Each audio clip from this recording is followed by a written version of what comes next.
It's gonna be a good show, fellas. Be on your toes.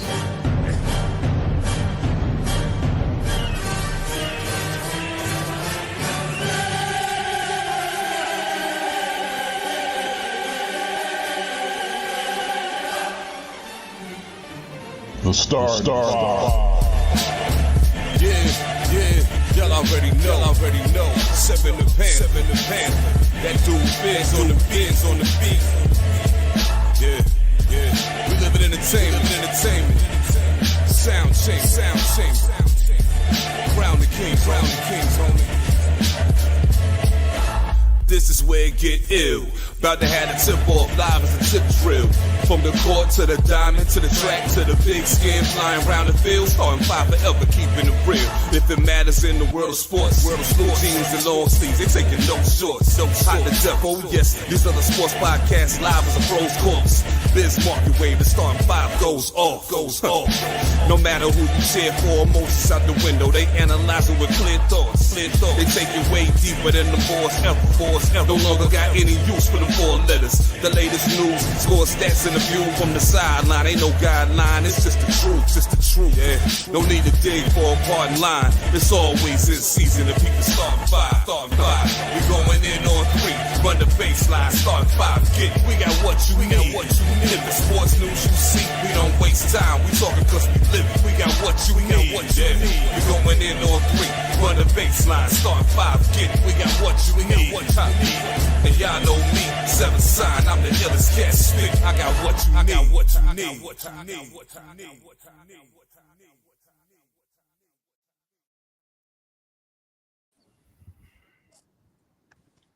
Each and every week, each and every year, each and every motherfucking insurrection and eve.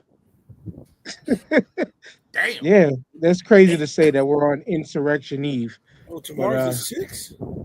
Yeah. Wow. Anyway, if that was not a precursor to what type of show we getting into today, we're gonna have a wild ass fucking time, and you see, as we're gonna get through, we got everybody back who was with us last year to go over 2024 as we normally do. We usually either do it before the year ends or after the year ends.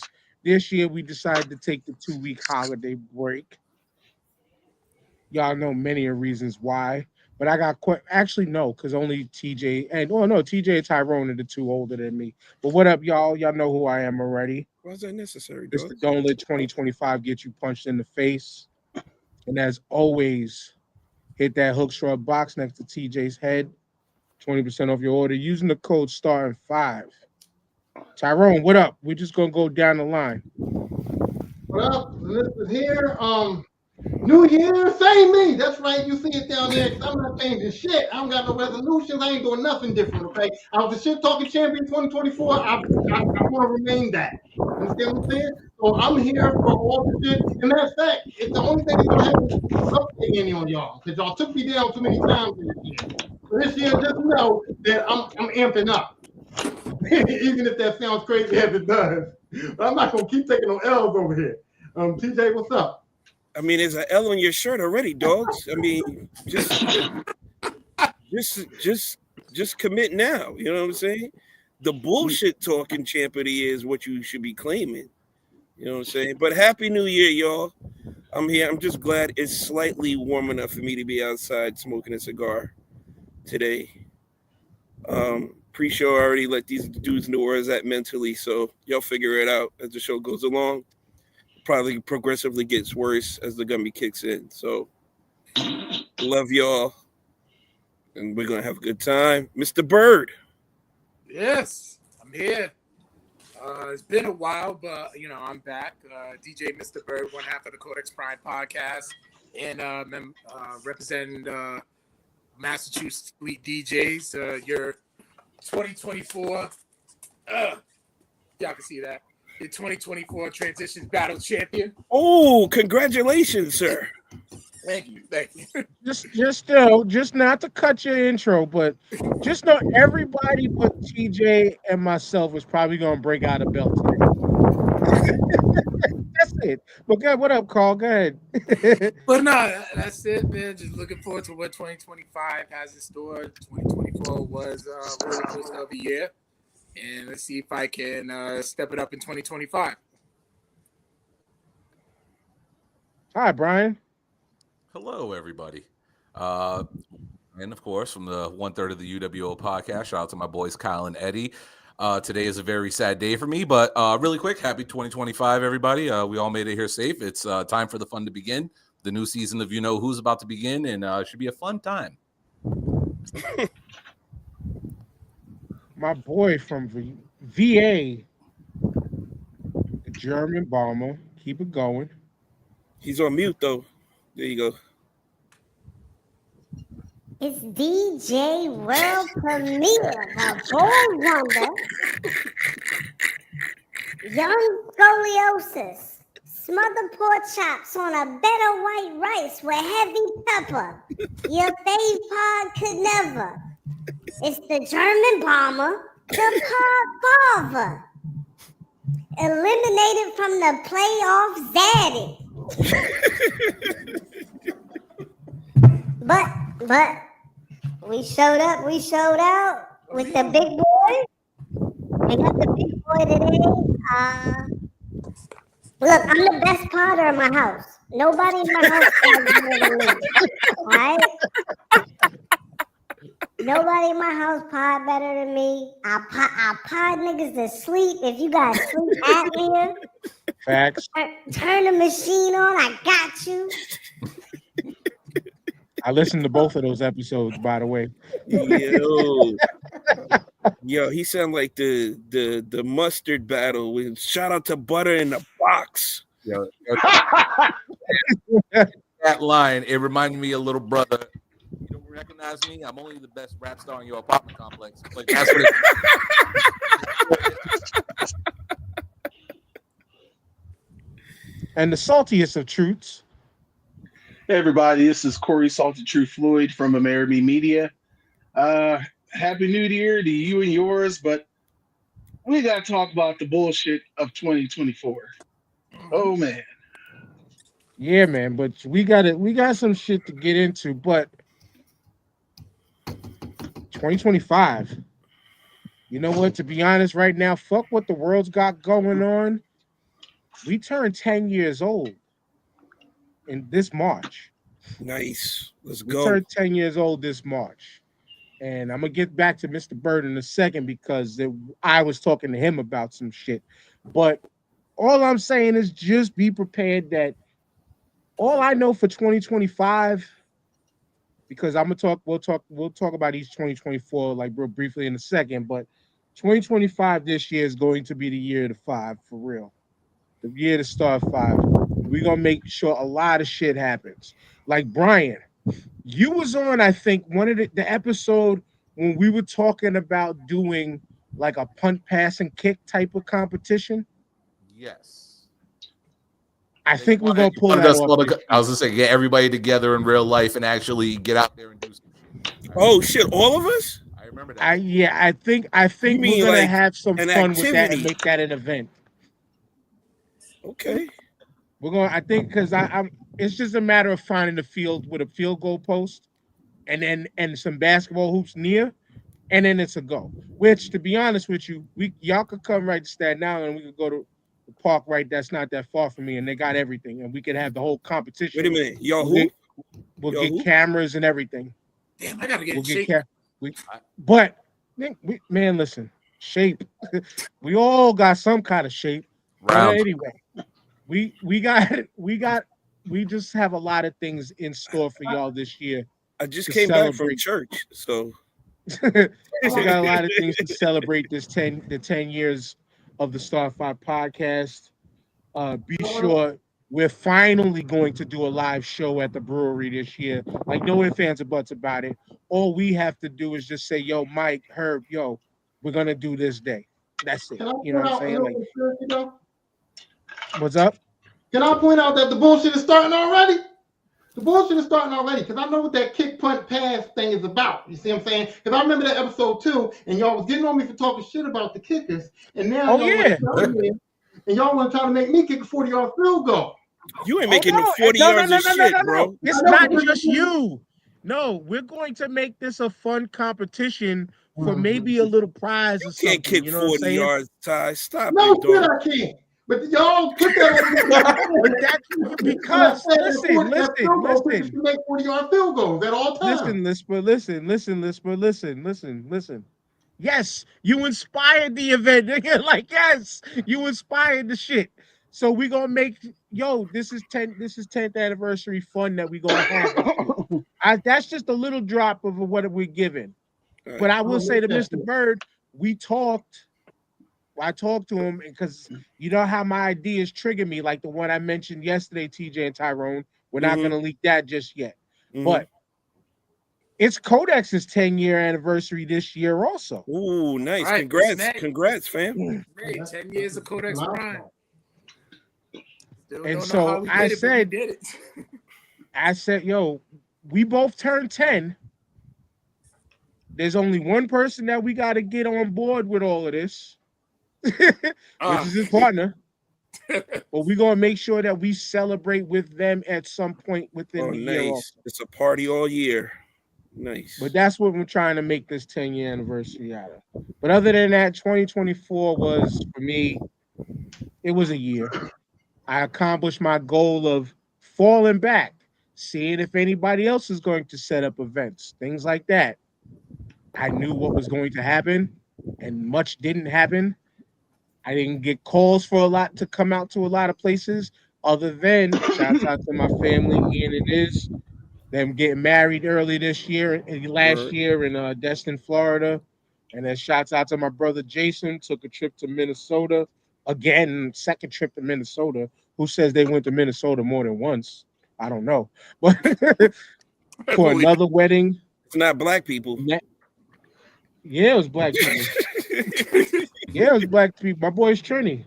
No, I'm saying you don't hear if somebody's saying they're going to Minnesota more than twice, it's usually not a black person. Oh, yeah. That's true. Oh, my bad. Speaking of black peoples. Hey. Yo, what's up, y'all? Wrap it up. Oh, you sell soursop ice cream now, dogs? Damn. What's good? Happy New Year to everybody.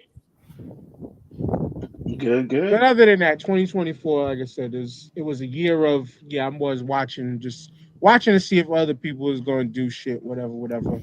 But Jamal, what's good? How was your 2024? We just going through our years real quick before we get into the shenanigans. Shit.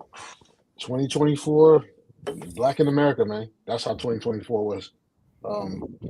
Little this, little that. I mean, wasn't as bad as 2023, but you know how 2024 ended up. But it's all right, man. I can't complain. I'm relatively healthy. I'm breathing.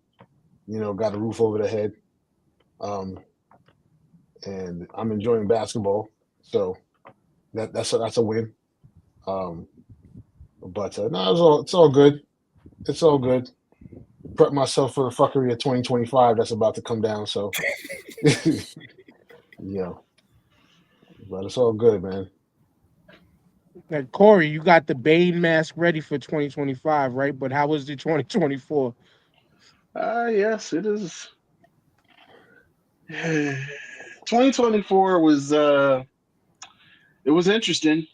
Definitely had some really great experiences. Also had some really weird ones. And things are probably going to get a little bit weirder, but I'll be all right.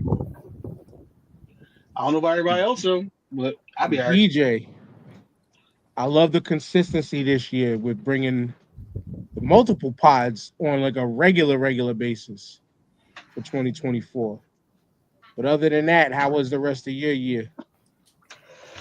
It was good, man. It was a learning lesson for real. Like, you're supposed to learn something every year, but transitioning through different people in your life, oh yeah, I'm gonna be there for you every week. People gonna show up and then they don't. So you got to make the decision on if you're gonna shit or get off the pot. One of my favorite things, because I just don't even, I'm going to record on Tuesday, whether you show up or not. I'm going to record. So getting out of my own way for a lot of things and making sure that I stay fluid. A lot of times you get comfortable doing your own thing and you don't branch out and do something different, or you don't branch out where you're not the best person at it in the room. And that kind of stagnates you a little bit. So now I put myself in a position to be around the specialists of X, Y, and Z. And now I can be the B mic. Now I can be the second or third tier guy there because it's not all dependent on me. So let loose control a little bit. And that was shit that like when we first met like a year or two ago, like 2 years ago now at least, right? And we talked about that shit long time ago. Just like Brian and I have talked about that, like running the shit. 2025, brother. I know it's gonna be better for UWO. 2024, y'all tailed off, but real life happens. But how was the rest of your year? Overall, the year. Well, before I get into 2024, let me address 2025 so far because we're only 5 days in and not much has really happened. But today, like I said, today as a sports fan is a day that I've dreaded for the past 20-something years. As a Patriots fan, my boys today currently have the opportunity to lose a game and get the number 1 overall pick in the NFL draft, something that I have never seen in my lifetime. So for today only,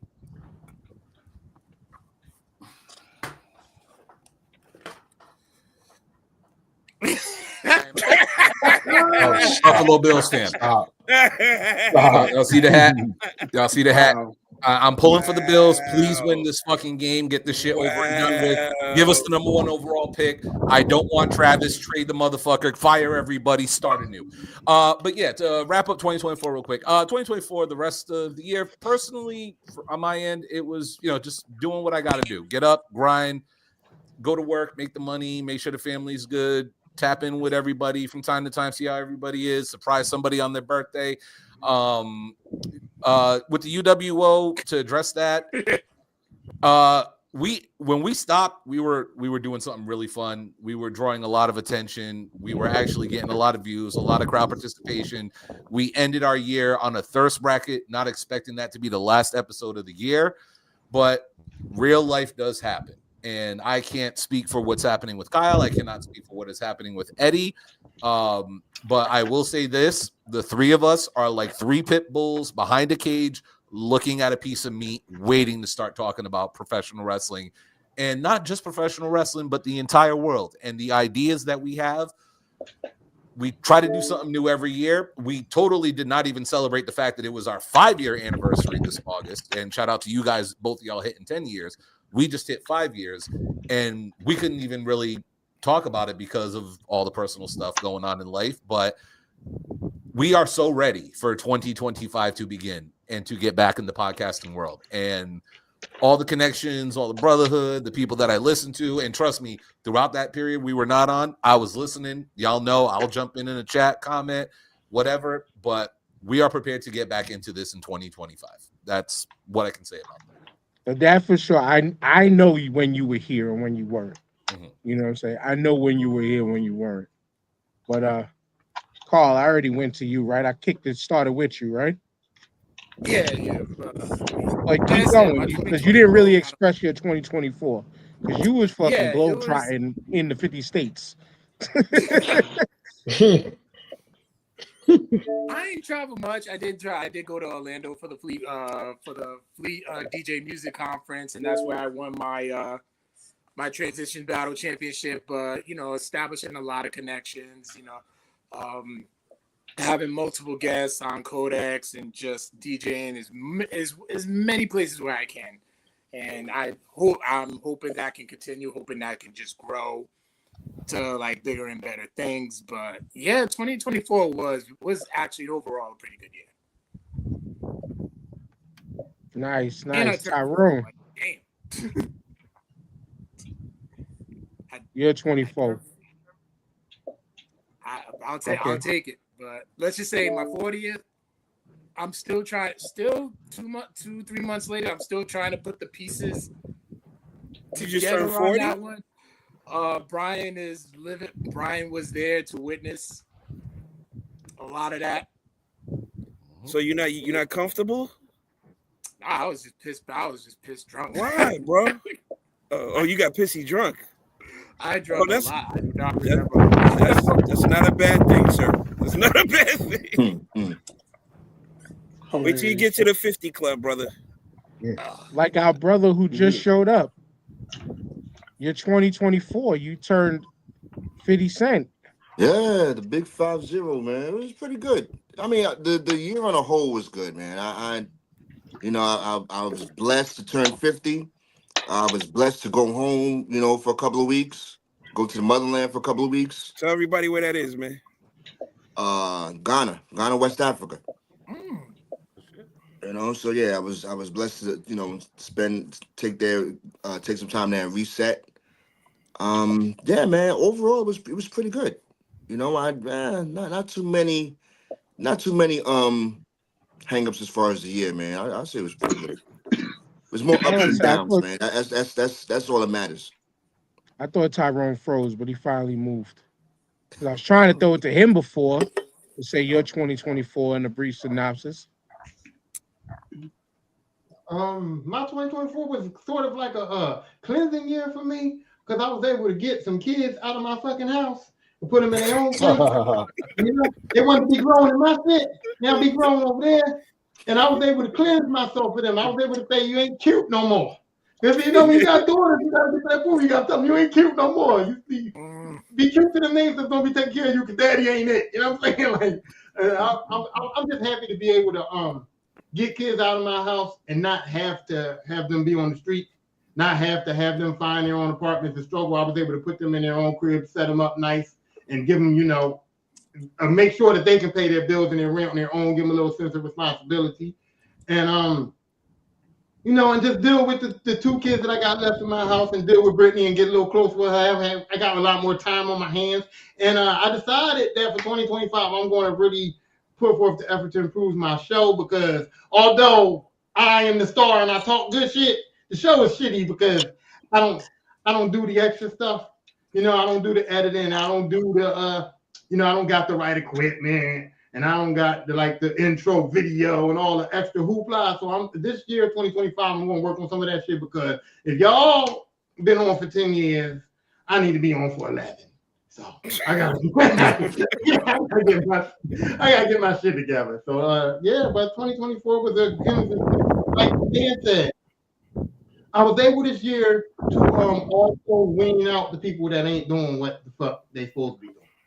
This year I came through. I said, if I'm gonna get these kids out, guess what? Some cousins gotta go. Some sisters gotta go. Everybody that didn't contribute what they were supposed to contribute, that didn't support how I wanted them to, or didn't give me what I gave them, they was out of here. So 2025, no new friends, but at least I know who my old ones are. You know what I mean? Word. TJ, to round it off with you. Yo, 2024 personally was a dope year. I did the most traveling I've ever done in my life, even though it was, like Dan said, globetrotting in 50 states. You know what I'm saying? I went to Napa for the Blue Note Jazz Festival. That was crazy. I went to New Orleans for a work trip. That was phenomenal. Then I went to Atlanta because I got family down there. Went to a Falcons game. Then I went back to Cali, to LA to go visit my daughter. I went to mad shows this year. I went to the Mary J. Blige and Friends show in Brooklyn. So your old Droog and Pharoah Monch for free, for them free concerts in the park. Like I said, I went to the Napa Black Radio Experience. They had mad artists out there: Jill Scott, Marsha Ambrosius,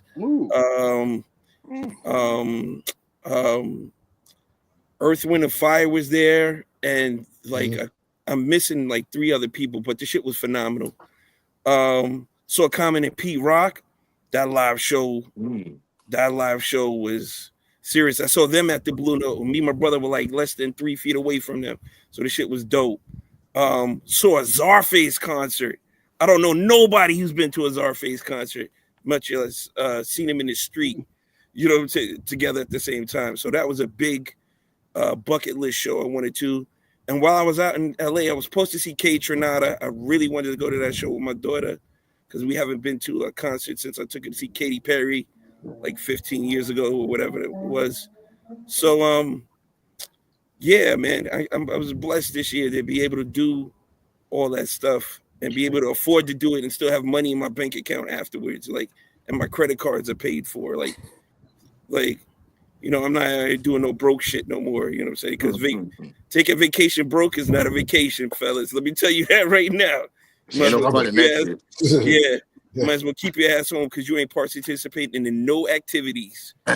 Zero. So my old heads. Go ahead, Tyrone. No, you know what the worst part about taking vacation broke for me is, right? I always have 5 or 6 kids with me, and you know the old lady always. I be trying to drive and not look at the stores on the way out from Orlando, and they got all the stores. I be trying not to look, and she always goes, "Hey, we gonna stop in there?" And your man passing the south of the border and everything, bro. You got children looking at shit, and you looking at your wallet like, I hope they don't pick that. You know what I mean? You know, pull your kids to the side and say, "Hey, Daddy ain't buying nothing for you today." You know? That reads like a life hack right there. Like you go on vacation broke and end up door dashing to make it back. That sounds like a life hack to get money while you out there type shit. But all right, I gotta ask this question for my old heads on the show, right? Because I got a real strange piece of mail that I've never gotten before. We all know I turned 45 during our break. And this past week, why the fuck did I get a big fat piece of mail that said Nugenics, had the Nugenics advertised? Do they automatically assume, nigga, you get the halfway of 40, so you got to get your testosterone? I thought you were gonna say AARP or That's some what I shit thought. like that. Yeah, I thought was coming up. Yeah. So I'm saying, so my brothers underneath that are my brothers underneath that are under 40. I mean that are 40. Like, understand this might be coming your way too. They're gonna say you ain't got no testosterone, but then I know for sure 50 the AARP is coming. Yeah, I know that. Okay. But is there stages to this shit? Like, what's the next piece of mail I'm gonna get for being old? You got to set up your prostate exam. Yes. Oh, yes, sir. Yes, sir. That's what I thought your piece of mail was. That prostate exam. Like, hey, that's next boy, on the list. Come get popped. Come get your damn colonoscopy, bro. Yeah, bro. I was gonna say, did you do the colonoscopy yet? Yeah, bro. Oh man, no, you're behind, man. That's the one. That's the one you got to get. Yeah, that's the Yeah. one that's gonna get you. Yeah, that's the one that you go. If you're good, you don't have. You only take that test every 10 years or some shit like that. Like, right. Yeah. And I heard they dropped the age too, right? Yeah. But they dropped the age to like 40 or something like that, right? Yeah. Under 50, yeah. Yeah, I guess they're not sending out mail because they don't know how you identify. Oh, race society. They don't know how you identify, so they're not just going to send you that mail. No, I never got. Go ahead. It don't matter how you identify. If you need a colonoscopy, you need a colonoscopy. Yeah, that goes both ways. Y'all know what That's consistent. Then I started getting, after I turned 45, some strange shit. I started getting Skechers. Skechers started sending me cards like coupons and shit like that. I started getting these little Skechers cards advertising the shoes that you can slip on without bending over. They were sending you the Velcro shoes. You know what it was? Yeah, They heard you talk about the Bobos on here a lot. So I guess. I don't know what it was, but Skechers was after your boy for a long time. So Dan, as a person who works out a little bit, and, you know, me playing basketball and shit like that, you do see like a significant drop in your stamina. You're like, yo, I ain't got it. You know what I'm saying? I need that. Son, I need that. I felt that already. I need that.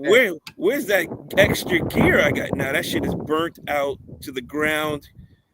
And the only way you getting that shit back is you do something chemically or you ask your doctor for a testosterone shot or some shit like that. But like you in order to get it back, you have to work out like really, really hard. Like you got to be committed.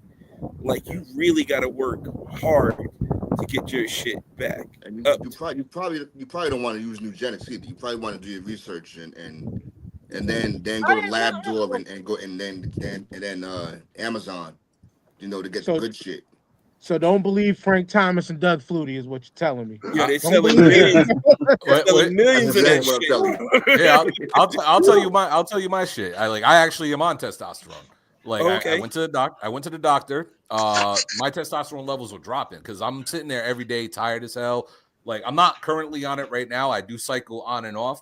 But when I'm on it, or before I got on it, my testosterone levels were about 320, which for a normal guy my age is very low. It's below average. They want me around like 5, right?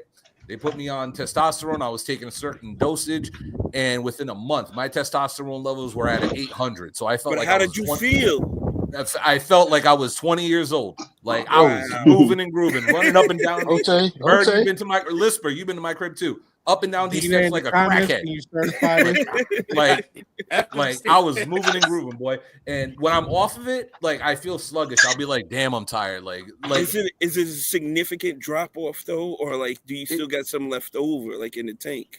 like I mean, I still got some left over in the tank, but it's like if you're off it for a certain amount of time, you feel the difference. Like you start feeling your body feeling sluggish every day. Well, good thing none of us have men's. Yes. So there is a difference. There is a difference. So, Oh yeah, no, nah. she's been on the receiving end of it. Yeah, That's what she's happened. talking. That's what she's talking about. I cannot confirm or deny those accusations. Well, right. nah, yo, So- to keep it real, like personally, I felt that dip ever since I stopped playing football back when I was like 32, 35. Oh, okay, because it's But different. I felt the dip of like, damn, I'm not active. My body's been different, and I've recognized it that because I haven't been playing nothing, everything hits different now. Like, Yeah, I man. actually, when I wake up now, like I don't even get out the bed for almost an hour and a half, 2 hours. Yeah. Yo, yeah, I'm stretching's a real that thing. lazy. Yeah. Stretching is a real thing, sir. I'll Stretching I'll is- say it like this. Dan, we're both big dudes, right? It's the best way I can describe it. It's the Wizard of Oz when the Tin Man finally gets an oil can. When you Damn. get on Damn. it, you start you get Damn. excited with like, yo, what the fuck? Okay. I'm about to make an appointment, dogs. Like, that's the feeling you get when you're actually on it, and you get that like extra. It's like a natural boost of adrenaline. So quick question: how long does it last? Is it like a week, 2 weeks? I had to take 3 pills a week. It was like Monday, Wednesday, Friday. But the feeling would last all week long. And I would take it for a month, and then I would cycle off for about a month and a half, and then I would get back on it again. When during a Carl, month and a DJ, half I take did you your notes, feel it right? off? I take your First notes. week. Wow. First Word week. to swag.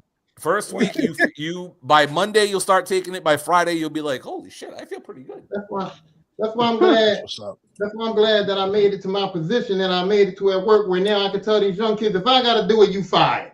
That's what I do. If I got to do it, you losing your job today. Oh yeah, no, it's a miracle drug. Like it's the best way I can describe it. Like, but Wow. it's naturally healthy. And here's the kicker: it's actually a female fertile drug that works for men. Because there's different versions and variations, but the version I take is actually a fertile drug for women. But for men, what it does is it actually boosts your testosterone. So his boobies got milkier and all that. Pause. No Let's diddy. get going. Let's get on to the bullshit. Let's get on to the bullshits. All right, so we put together 2 weeks before we wrapped up the year, and we put together a list of moments, and this motherfucker did it to me again. Y'all know what I'm talking about. I have to now go fucking back and upload all of this shit again. Because let me stop the screen share. there This it is is. fucking ridiculous. We made a list. We made a long ass list of moments of shit that happened during 2024 that I sat back while I was actually at work and I compiled this shit into like little moments and stuff that we're going to talk about, and you'll see what I'm talking about and how I did it is if I could fucking get this thing loaded. Of course, I sat here and preloaded everything. Now this fucking site wants to act like a finicky little bitch. not work right. There we go. Now we're starting to upload them. But y'all will see them in a second. So what I did, what we did in conversation, within our conversation, was I piled up everything into these moments here.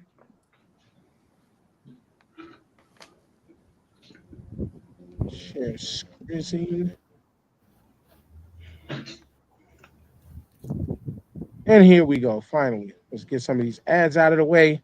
So we had a lot of shit go on in 2024. Brian and them actually reminded me of a couple that we are going to talk about within each category. We got the orange asshole that's going to take office in the next day or two. I only put up the Palestinian flag because we'll briefly go over that because we stayed away from that topic for most of the year, but there were moments where I know I snapped on it. We obviously had to keep Luigi separate. Person of the year, we could debate this in a second, but I already said this was S tier because Cat Williams on Club Shay Shay put 2024 in motion. And we got the conspiracies like the Jersey drones, they're eating the cats, they're eating the dogs, and other conspiracies of shit that happened through the year. That was pretty We good, got by the the New way. York sports That was teams. What's up? no, I said that was a pretty good The eating tats, impression. eating dukes. That was pretty We good. got the Olympics and Oh everything my that God. happened within that. We got pro sports entertainment. Y'all know what that's about. Women's basketball was on the uptick, and then everything within pop culture. So, if y'all got that reference, Corey, oh my bad, we're going to put these in via tiers. Which moments were S tier? Which moments were some of the worst? Corey, we'll start with you, and then we'll go through everybody and everybody's going to give their take and opinions. What do you want to start with? All right, I'm not gonna argue Cat Williams at S tier. I'm just gonna concede that.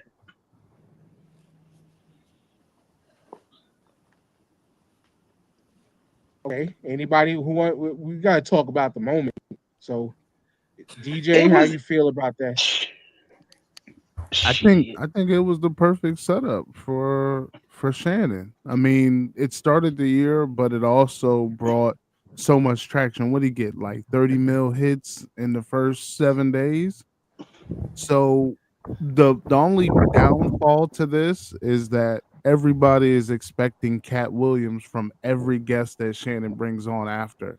If you go back and you watch the Monique joint, you're less enthused. If you go watch Marlon Wayne's had a good setup there, but it wasn't there wasn't no tea in that like it was with Cat Williams. So no Marlon being on there was the T because of all this shit back and forth between him and Vlad. okay. Yeah, about to say they were like Marlon doing the show was that was because Vlad was talking out of the side of his fucking head, saying that Marlon isn't worth the money he's asking for.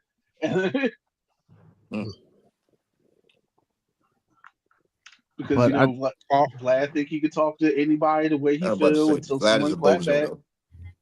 yeah, Oh yeah. nobody's going to Vlad for serious news. But I do think that for Shannon it was super helpful. I think it was great for him. I think it's hard to have a follow-up act for that. Like you bring Keith Lee on there and like nobody care about Keith Lee outside of, a food review in your area. So I think he's struggling now. I think this year is probably going to be, him trying to do something else to pivot. But I think for the mess and for the conversation, I think that was definitely the S tier for 24. Yeah, I think. Oh, I'm sorry. Go ahead. Go ahead. Go ahead. No, I was gonna say I think it was S tier and it was almost S tier by accident because Shannon didn't think that Cat Williams interview was going to go the way it did, and I think that's what a lot of people failed to mention that he pretty much busted his nut with that interview because it wasn't going to get any better with that, and it put himself in a Joe Rogan status almost for a couple of weeks at least. You know what I'm saying? It wasn't supposed to go like that, and it was a positive in so many ways for him. That he couldn't get any better than that. And I'm sure the guests tried to, do it, and it just the magic wasn't there. But it wasn't by accident. It was organic. Everything beyond that is a little forced, but that was organic. Yeah, that was organic. But what I'm saying is that Shannon didn't think that his popularity would skyrocket. After that before he had that interview, he didn't think it was gonna go like that. That's what I was trying to say. Yeah, but he's very glad that it did. Yeah, because the fallout from that Cat Williams interview has been wild. People, a hit dog will holler, and motherfuckers have been barking all year. Pretty much. Shoot, look. One of the things Cat Williams talked about was how weird and wild Diddy was.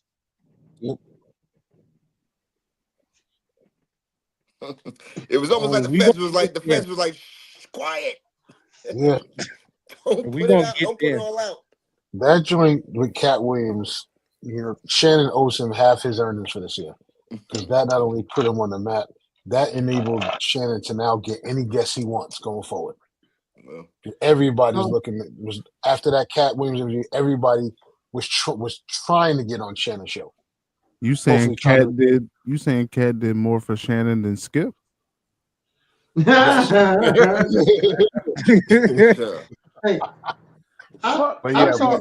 First off, fuck Skip Doug Bayless. Yeah, I got my tip too. Yeah, and I think ain't Cat coming back on again tomorrow? Another one's supposed to drop tomorrow. Yeah. Yeah. So you going back on Shannon tomorrow?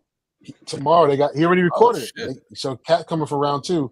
Whatever he didn't proselytize the last time, he's doing it now. So I think it's S tier because of the space.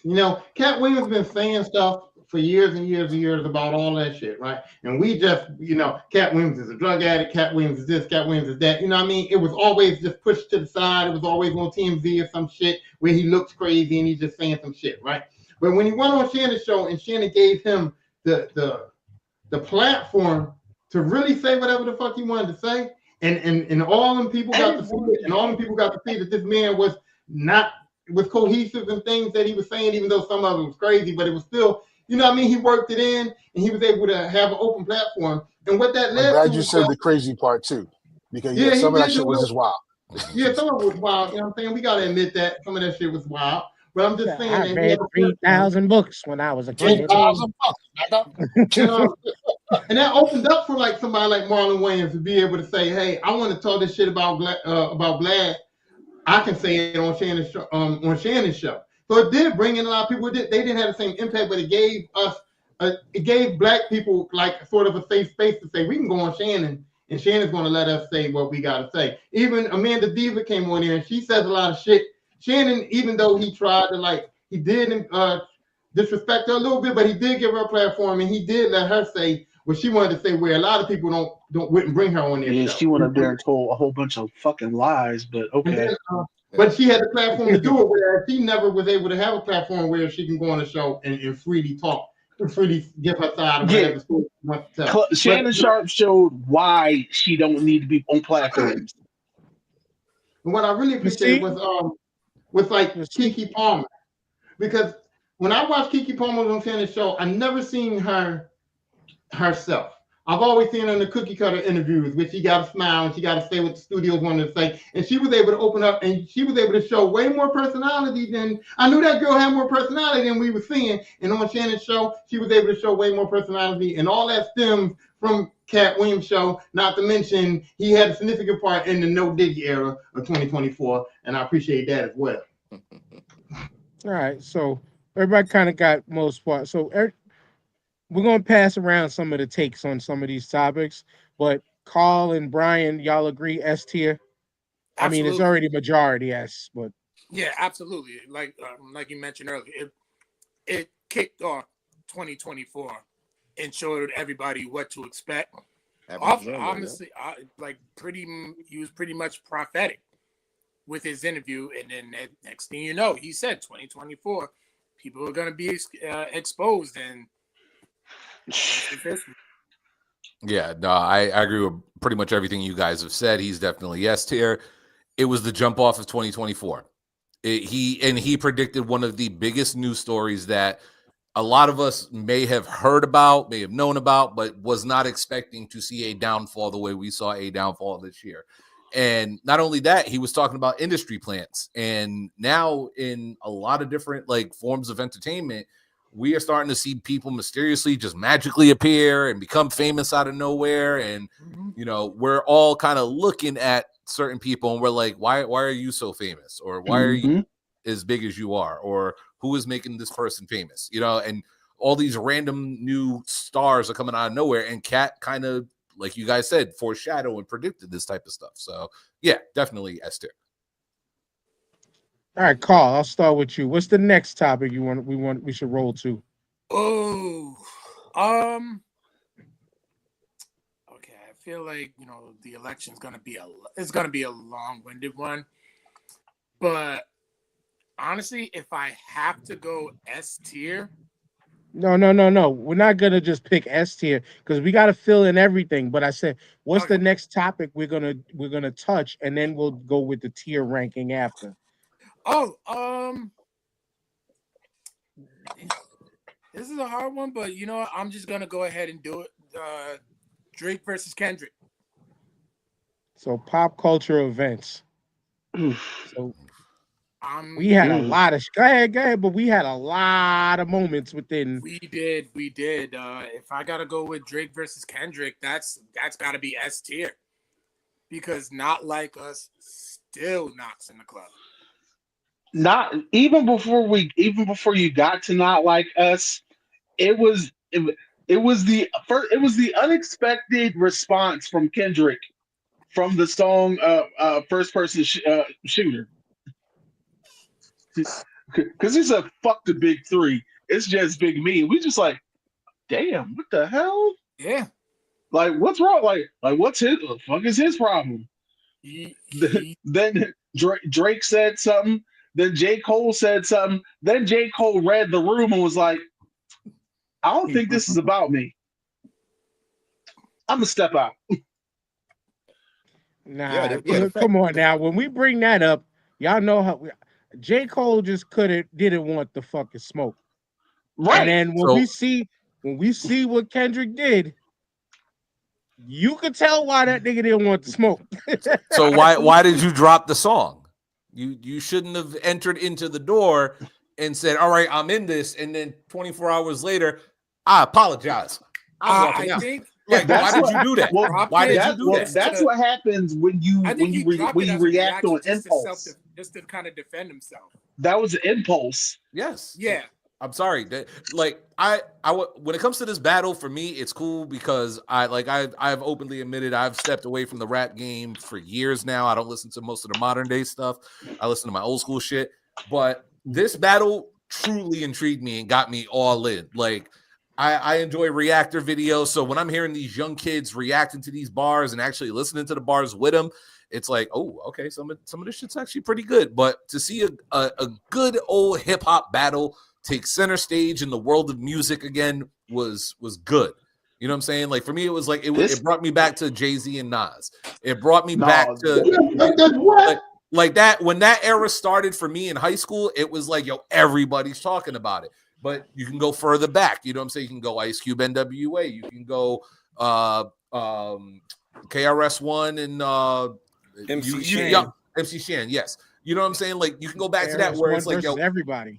Yeah, pretty much. But you know what I'm saying? You can go back to all of those eras, and it's like, all right, what's these young kids doing now? And to see the way that everybody was talking about it, everybody was playing it, and then the fact that in one song, this dude got the Super Bowl, had the entire world talking about it, and just on a random Friday said, "Hey, I'm gonna drop a banger of an album." You know what I'm saying? It kind of got me like reinvested in hip hop. So for me, that was definitely S tier. But pop culture events altogether, Dan, Hawk Tour. What? How the fuck? Hawk Tour. I was about to throw that to. I did want to say. Oh no, I got another one to throw to Jamal, but I go ahead, Carl. Go ahead, Carl. Pinnacle white mediocrity. So right before Not Like Us, I was on a conference call with Ja Rule, and one of the questions I did ask him was, because like he was involved in beefs like him and 50, you know, he was around with Jay versus Nas. Would you have? And I asked him, would you put this up there with some of the greatest battles that you have seen, you know, in hip hop history? He said absolutely. Literally a week later, Not Like Us dropped. Yeah. I'm sorry, but I'm not putting pop culture events on no S tier, and I'm especially not putting this rap battle between Drake and Kendrick. Drake, we talking about Drake. I don't think that a rap battle between Kendrick and Drake deserves to be top tier. Okay, I was all for it when J. Cole was in. I was all for it. I said, J. Cole's the lyricist. We're going to get something going on. When J. Cole bowed out, I bowed out too. I thought this was going to be funny. I thought this was going to be very comical. Now, I do have to commend Drake for getting in the ring, and I do have to commend Drake because he took his shots. He threw some bolos out there, and I thought that his songs was more catchy to me than Kendrick's. I know I'm not in the majority, but I like his song. But come on now, we're talking about Kendrick versus Drake, and we're comparing that to Jay-Z and Nas. Hell to the no. That's not even close to me. Now, for this generation, it is. For this generation, it is. Listen, they weren't around for the Nas and Jay-Z. Why is it not close to Jay-Z versus Nas? Let me ask you. Probably because you got a street nigga versus a child star. Let me ask you. But it's forget their past. They're both two of the modern day top artists. Yeah, they're both two of the modern day top artists, just like Jay-Z and Hov. But here's the thing: when Drake talks shit, it's comedic. It's like. I'll fuck you up. Yeah, okay, buddy. Sure. Oh. So the other vaginal option isn't comedic? No, here's why I'm saying this. Y'all got to look at the two songs. Look at Takeover, look at Ether. Mm-hmm. Now, people compare those songs, right? And people compare, that was the epitome of that battle, right? Drake ain't got no takeover. Like, Drake couldn't come at Kendrick with no takeover. You see what I'm saying? Exactly. And this is why. Tyrone, what y'all think about generations is this generation? Hey, for me, I'm better than this generation. My generation and me, myself personally, is better than this generation. So I'm not comparing nothing based on these kids out here that don't know what the fuck is going on. Tyrone, but that's the thing. This generation did know what was going on in their generation. And so why we shouldn't have been looking for them to respect what happened in the past with this current conflict. Not only is this beef more interesting, it's happening at a faster pace. Mm-hmm. Yes, you had Drake put out an album. You had Drake put out a track that everyone was like, "Damn, that's crazy." Only for Kendrick to upload a new track minutes later. Yeah. Yes. Like that's the territory right there. You know what was interesting about this battle that you can't say about other battles? When they were going back and forth, and you could see the tides turning, and you could just see Drake slowly cratering. You know what I'm saying? Mm-hmm. That was some real life shit. Like, you had the camera on everybody's face, and he's just slowly cratering into himself because the tsunami that Kendrick came with there was just nothing. He couldn't come back from that. And He made I was an gonna anthem. jump in. He made an anthem out of his winning song. I was gonna say it like this too. When it comes to this generation, right? Back when we were growing up, how were we getting these diss tracks? They weren't just flip on the phone and get it. You had to go get a mixtape, or you had to go to the local bodega and find whoever got the burnt CD or cassette tape and get the song wait that for the way. radio to play it. Yeah, or wait for the radio to play some shit. You know what I'm saying? Y'all are in New York, so y'all were getting all the exclusives for these battles. Bird, you're from Rhode Island. You know how Tony's. We had to go to Tony's, and right in front of Tony's, there was a guy with a little fucking table full of all of his mixtapes. And if not, he was in downtown Providence. It was like we knew the local dudes. Like that's how we were trying to consume those songs back in the day. Nowadays, everything is literally on our phones, our mini computers that we can go in our pocket and said, "Oh shit, this dude dropped the song." Push play and hear it right there on the spot. There were kids staying up till midnight to record videos about these dudes. Like this took over this young generation, and it was one of the most talked about things. And even at the outcome of this battle, again, one guy is now going to play the Super Bowl, and the other guy is filing a lawsuit. Like a bitch. Like two things that have never happened in hip hop history, coming off a rap battle. That needs to be a soundbite, by the way. Hold on, no, Tyro, hold on, because that was the point that I was trying to get Hold on. on to that one, Carl. Was that TJ said it was catering? No, cratering. No, Drake put himself 8 feet under. He took 2 more feet down and fucking sued. Nah, I gotta shoot my Canadian. I gotta shoot my Canadian son some bail. Hold on. Listen. I said it before on this show, and I'll say it again. Ain't no man on this planet gonna ever imply or put out in the atmosphere or ever suggest or do anything that puts me in the same area as a pedophile, right? So this man basically implied that Drake was on some pedophile shit, pedophile no. That Drake was on some sexual deviant shit. You know what I mean? So for a man to put that out there, yeah, Drake sued him, and I think that was the right thing to do. You're not about to. He's not. He is not suing Kendrick Lamar. Thank you. He is suing his own music. He's his own music label. Yeah, but he's suing him. But there's defamation in that lawsuit, and no, it's not based on that song. Yeah, there is. He said that he could not sue he could not sue the label for that because of the First Amendment. He's suing the label because they used all their tricks to make him number one, and now they're using those same to make his other songs number one. And they're using those same tricks to bring his value down so that he can't get the deal that he wants to get. That is. They're in the paperwork. They turned off the stream farm for him, and now he's mad. Like, you turned off the stream farm? Hold on. You mean this I'm Too Sexy shit went number one in 3 days? And I dropped some shit way better. I dropped something way better than that, and it don't go number one.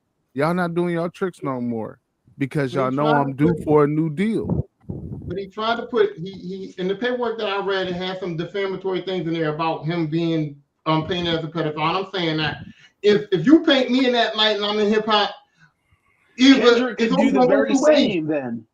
I'm gonna come after you. The very same because he implemented that. Hold on. That is a weird point to hang your hat on within this beef because, unfortunately, to get painted up in that light, the man's got a track record that looked crazy.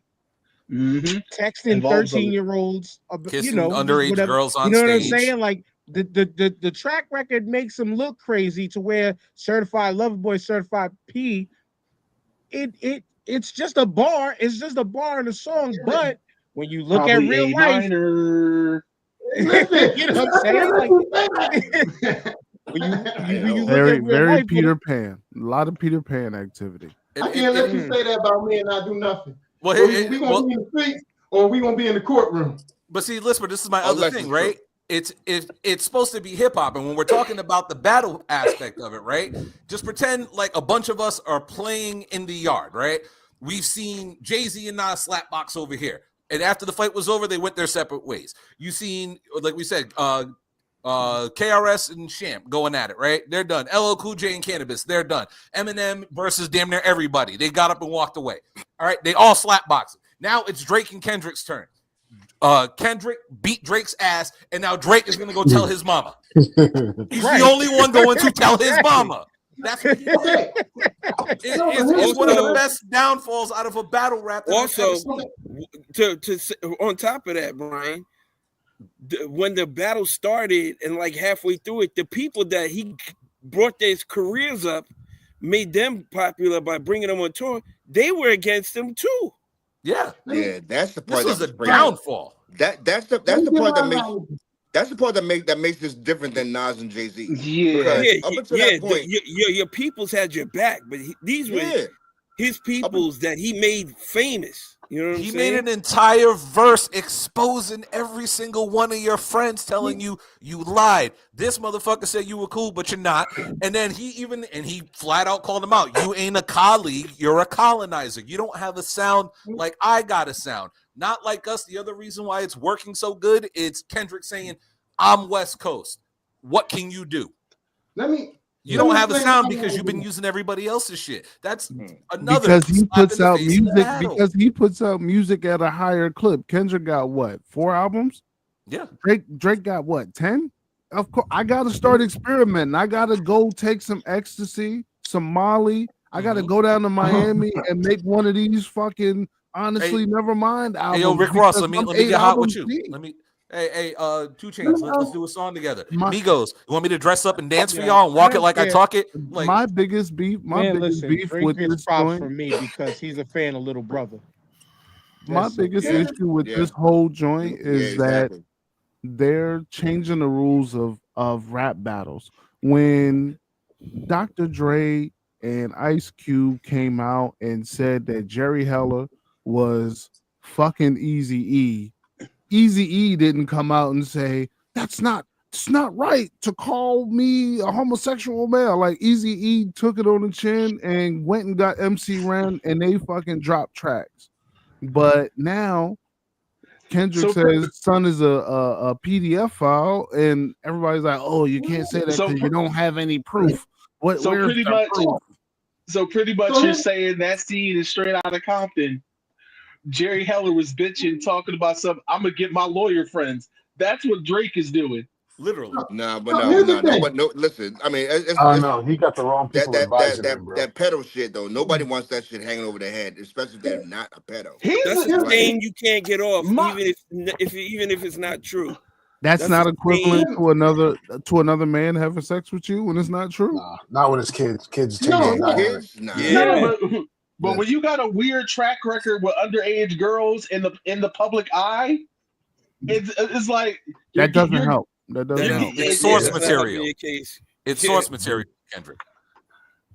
It's like, bro. But if somebody told you that before the diss record drop, if somebody told you, yo, Drake is texting the young girl from Stranger Things because they both actors. If somebody said that to you before the diss, does it raise an eyebrow? Do you get the Rock's eyebrow off of it? Or I get it because when shrug they your asked shoulders Millie and be Bobby like Brown, actors being actors? Yeah.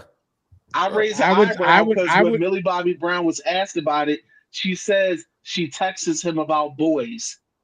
And I'm just like, oof. But here's my first question would have been, did you talk to the parents first? That's the real first question.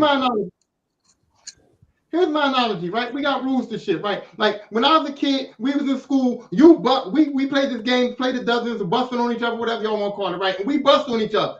And there was nothing off limits. You can call them gay, you can say whatever you want, right? But the one rule was, the one thing that always led to a fight is if you brought up somebody's mama, and now, if you brought up somebody's mama, that might lead to a fight. But if you brought up somebody's mama and she passed away, that's when everybody was on that side. Everybody was on that tip like, yo, his mom dead, bro. You shouldn't have said that. And now you the bad guy. You're going to get fucked up, whatever the case may be, right? So for me, being called a pedophile in a rap battle, it's like bringing up somebody's dead mama. It's not to be tolerated. That's probably the worst thing that you can do. I agree with you. I agree. The problem is when Drake made a rebuttal, it did not help.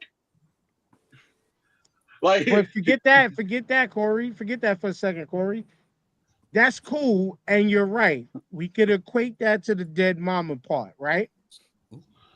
But niggas in the park didn't go say, "Yo, I'ma go tell the law because you talked about my deceased mama." No, You know the you dude got that can't fight ain't gonna fight. They gonna go tell somebody. They gonna tell the thing. Yo, Liz, They can't fight. it's Drake like can't fight. it's like you want to co-sign perpetrating. Oh my god. That's Drake because it's like So Drake gotta tell. When you can't fight, you gotta tell. That's just it. That's the rule of school. When you can't fight, somebody fucking with you. Teacher. That's your only option. nah. So his best bet would have been just shut the fuck up. He should have did. Wait about 8 He months. should have and never fuck some engaged, shit. bro. He should have. He should have never engaged. That's not his He lane. should have did the same shit after Pusha T embarrassed him. Yeah, But here's the other thing too. That battle was crazy. And that battle was weak to me because all Pusha T did was expose that he had a kid. Woo. True. And everybody and Kendrick made a song about another kid that wasn't even real, and it still got over. Like, yo, there are so many layers to this battle. Like, I'm sorry, this is for obviously going back to the whole pop culture thing. Yeah, this is totally S tier for me. Yeah, that moment. We're not even talking about other pop culture moments. I'm still waiting to talk about Hot Tour.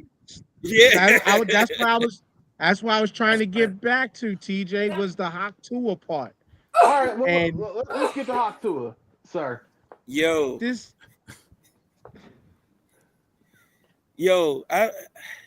Hawk. She's the one of the luckiest young woman ever. I mean, because we've seen like wild videos like that, but the way I guess she went into it like she meant that shit. Like she said that shit with her chest, right? You know what I'm saying? You got a hot two of that thing, and she made the hand gesture and everything. He was like, God damn. But to the rocket stardom, this chick had a Bitcoin and robbed people. Wow. She got a case now, don't she? Yeah, she robbed people. Oh, them 15 minutes is over. Very short, because she's about to be back to broke where she started, bro. She'll be back to Hot Tour is what she gonna do. Yeah. Her merch was crazy. She had the craziest merch right? ever, bro. Jesus. You can settle this outside of court. Oh, you can settle everything outside of court right now. It's a mistrial. It's a mistrial. Speaking of, because PJ brought up the robbery aspect of things within pop culture, we had one of the largest heists known to man, Jamal, in that Tyson Paul fight. Oh, fam. Was it a heist though? Dog, if you was a boxer, if you were a consistent boxing fan, you knew it was up. And Jake Paul and it's always a money grab, and they hyped that up. Even Tyson, I forgot what show he was on. I'm not telling you. I was like, dog, this isn't a setup. I'm not even watching. And I fucked around. I still ended up watching anyway. I paid for Netflix, so what the fuck, right? But that was such a money grab, and you know what? Kudos to them for getting the public to buy that shit and get everybody hyped. They made their little money. Mike made money. I'm not mad at Mike getting money, but 20 mil. Yeah, Mike can barely walk up the stairs. Right? Mike going through about an ounce and a half a day. You already knew once Mike got in that ring, Mike's dangerous within 5 feet for about 4 minutes. And that's about it at this point. Before we get too deep, can we just acknowledge that the two women in that night stole the show? Ooh. Yo, great point. She got robbed again. She got robbed again. I appreciate you bringing that up. But they don't get on that stage without Mike and Jake Paul still in the bag. So without Mike still in, they put somebody on inadvertently. They put somebody else on. 100%. It don't. You know what? There's no show without Mike. And you never, You know Mike's what the best? Mike's still Mike, so you don't know what he's gonna do. You don't know if he's gonna follow the rules. You don't know what he's gonna do. Yeah. So it's still must watch You know- TV. So I get it, but I watched the Tyson versus Roy Jones fight. I knew what he was going to do. He was going to look like look like me on my anniversary. My wife asked me for 2 rounds. He's going to go in there. He's going to breathe hard. He's going to sweat a lot. listen, right? He's going to say his back hurt. My back.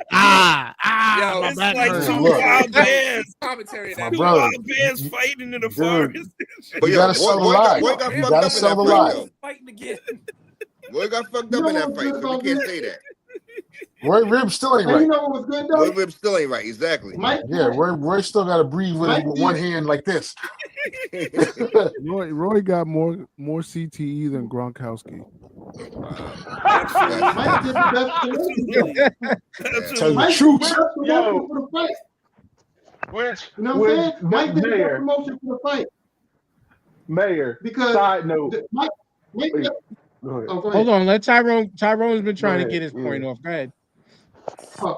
I was saying that the best thing for me was the promotion because Mike did the best promotion for the fight. He let people in the gym, but he ain't let them see the whole gym session, right? He gave them about 40 seconds of 40 everything seconds. he had. You know what I'm That's saying? it. And then those 30 to 40 seconds of everything he had, motherfuckers was like, oh, Mike looked good. But they ain't see the rest of that whole hour when Mike was sitting his ass down. You feel what I'm saying? Yeah, Mike he had Right. he had everybody thinking the 80s was back. Give me 30 seconds. He thought Again, he had it's one of them everybody joints. thinking the 80s was back, yo. I want to thank FanDuel for not having that lineup, man, because I would have damn sure bet on Mike. Well, after watching them clips. Oh, Like, oh, You this know nigga got it. your FanDuel record of 2024 is we heard about it every week. Yeah. Hey man, I got $30 though, man. I ended with $30, man. Shout out to the Knicks. Shout out to Big Bodega. Shout out to Big Bodega. Corey, Shout out what to you Teddy Atlas. Because Teddy Atlas was out there screaming at everybody. He said, Mike still got the goods, but he don't got the delivery system no more. If you don't got the delivery, that shit hit hard when he said that. I mean, you know what? Nigga, he right. He said he got the power, but he don't have the delivery system no more. Corey, what was you gonna say to me? I was going to say, because y'all was talking about, made fun about Gronkowski. Another pop culture moment on Netflix, the roast of Tom Brady. Mm. Woo! Oh, yeah. Oh my didn't watch goodness. He was sorry the day after that, bro. For a Yo. roast, that was top tier for a roast. The fact that they had Kill Tony on there, I was like, oh my God. This is, I was like, this is about to be a massacre. Oh, we gonna get back to Tony Hinchcliffe. Oh my God. But we're gonna get back to Tony Hinchcliffe when we talk about the orange orangutan devil. Oh Shouts my out to God. JP. But yeah, within all of that too, though, just to because we talked about Shannon before, and I put it in the image. Shannon's little mishap call on Instagram. He lied.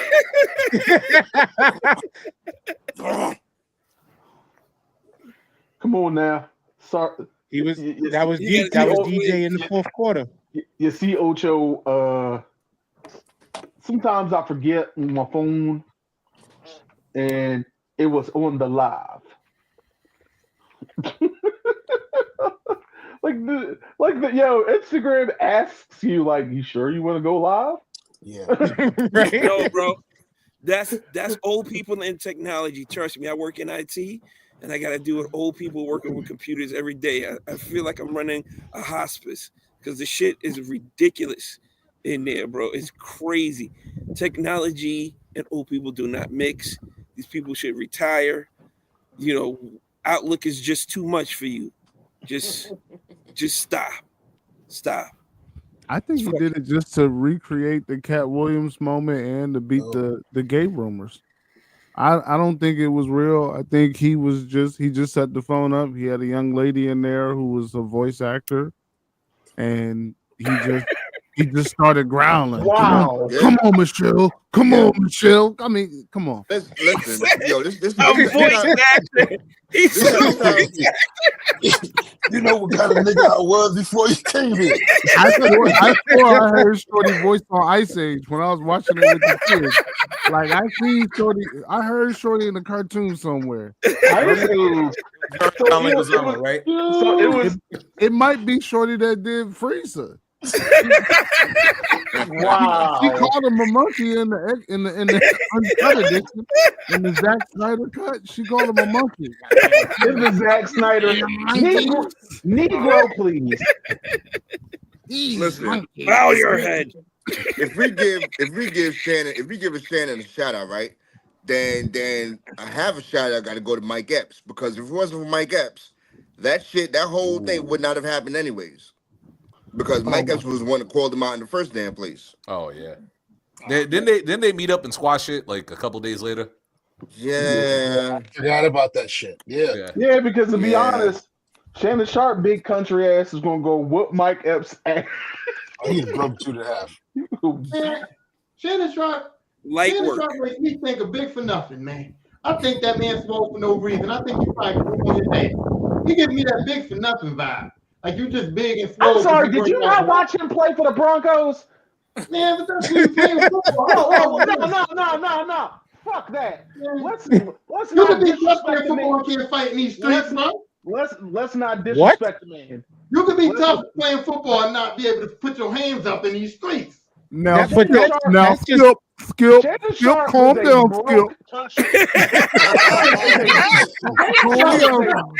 Country nigga.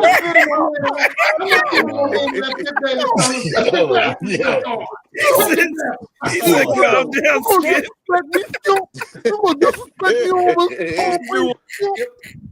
You almost made that man cry.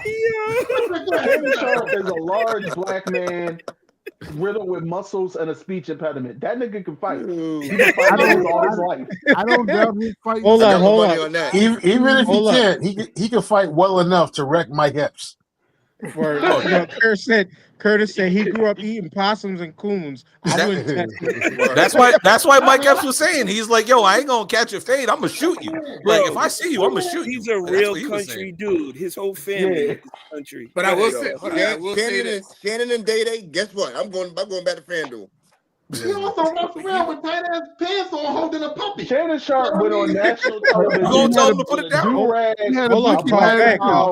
He had a blicky bag. You gotta trust that Shannon got something in that little fanny pack on his hip. It's some steroids, it's some testosterone. Like he got the Incredible Hulk serum in there or something. He got it. Can I say this? This? Call. I hope he did tell Michelle before you lay your head on that pillow. Sorry. Just know we gave it everything it had. Man, look.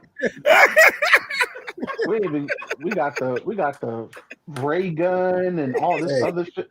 What else we got, boss? Well, we got the right move. Pop culture S here, Dan. But the last pop culture moment tied to the Cat Williams situation was Diddy. Ooh. The downfall of Diddy. Yeah. Finally. Because Diddy has been playing in our faces for years. Decades, dog. Like Get Him to the Greek has aged way better than it should have. Wow.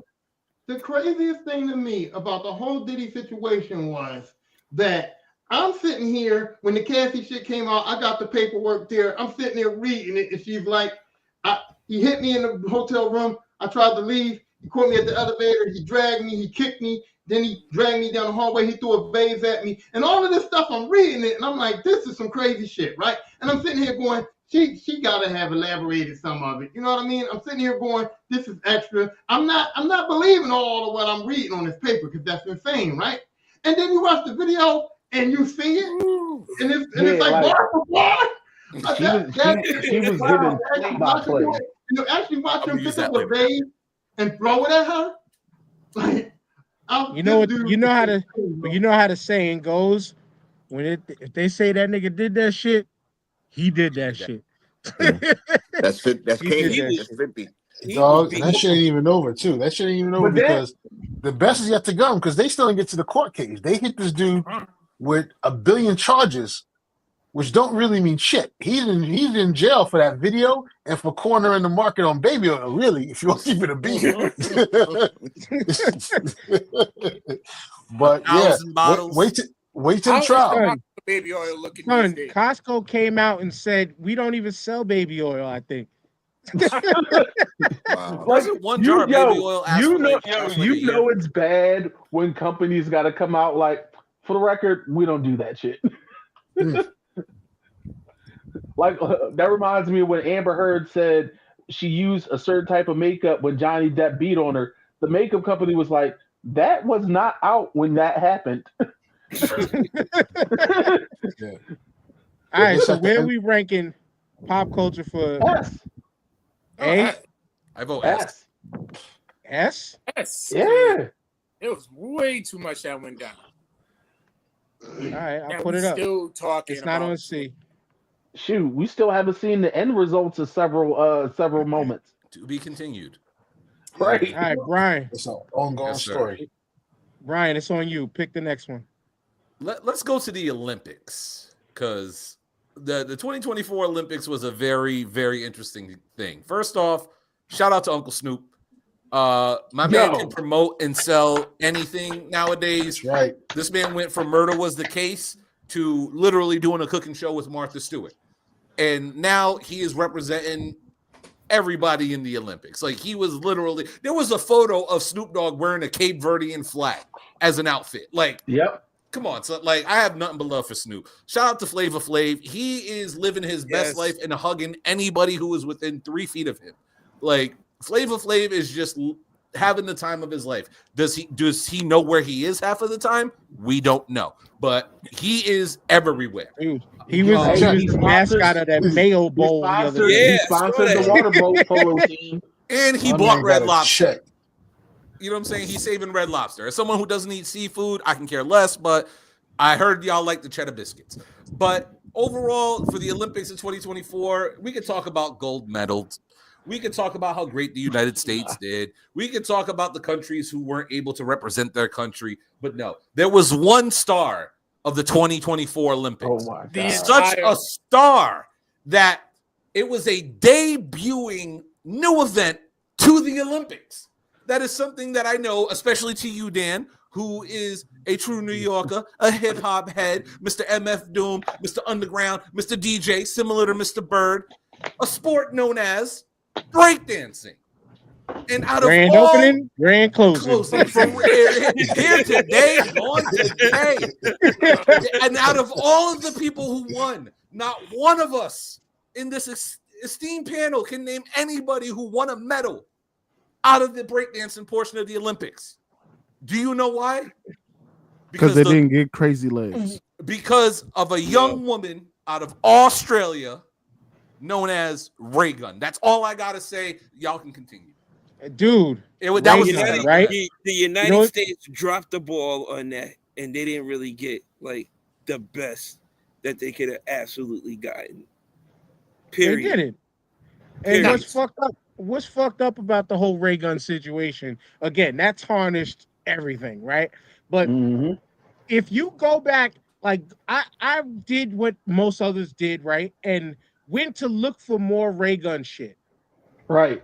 She was better than what she did in the Olympics, but not better than the people that she competed against in her home country. Right. And then scammed the system by making the breaking committee in. So I'm not hating on that. She found a loophole and filled that loophole with game. But then to go out there and just be like, you know what, I see what everybody else is doing. Let me just try to freestyle some shit. And then she hit the ground and was doing this shit. Like this bitch is and then doing the pose, the dancing. Man, the imagine pose being at the end, so like, she was so bad he got the shit canceled for the Olympics in the city where the shit blew up. Right. Right? It was invented in New York, but it blew up over there. I'm breaking. And she got the shit. She was so bad. She got the shit canceled in LA, the LA Olympics. Imagine that shit. Imagine being that bad at your one job that they just say, "Fuck it, we're not doing it anymore." The crazy part is, I was watching the breakdancing competitions. So when she went up there and started her routine, I'm watching this like, I stopped watching her and I started looking at everyone else watching her in the competition because I'm like, okay, so it's not just me. We're all saying, what the fuck is this? And then she did the kangaroo shit. We like, yeah, the kangaroo killed it. When she did that, I knew right away she didn't know anybody black. Flat out, we knew. This is the consequence of not having any black folks in your life. She's never seen B Street. She's never seen no black person with a cosign that There's shit. no folks of color in her life at all. She didn't know any Asians because Asians stole all of the 80s and 90s. Shit. Man, She didn't know the anybody Japanese Asian. would have stopped her in her tracks. She was like, "Bitch, no!" no. With spiky hair. Sweep the leg. That Sweep bitch the scored a leg. 0. I was like, yo. And then she tried. I know. And then she tried to play the victim. Man, look. Then she tried to play the victim, but then the males did their breakdancing, and the Australian male dude was actually good. Yeah. Dan, correct me if I'm wrong. Wasn't it a scam her and her husband was running? Where they got them, where they got it anyway? Yeah. Yes. But that's what I was saying. It was the scam was she made the committee, her and her husband made the committee for b-boying or breaking in Australia. They ran the competition and she became the winner of the competition. But when you watch that competition that they set up to see who goes, she got cooked in that too. Yes. She was not like it's like, yo, you are not qualified. I'm just But like I said, yo, Unreal. go look up. I'm not lying. Go look up Ray Gun B-boying, and she can do some. She's not polished like the experts that you see on like a Red Bull competition, nothing like that.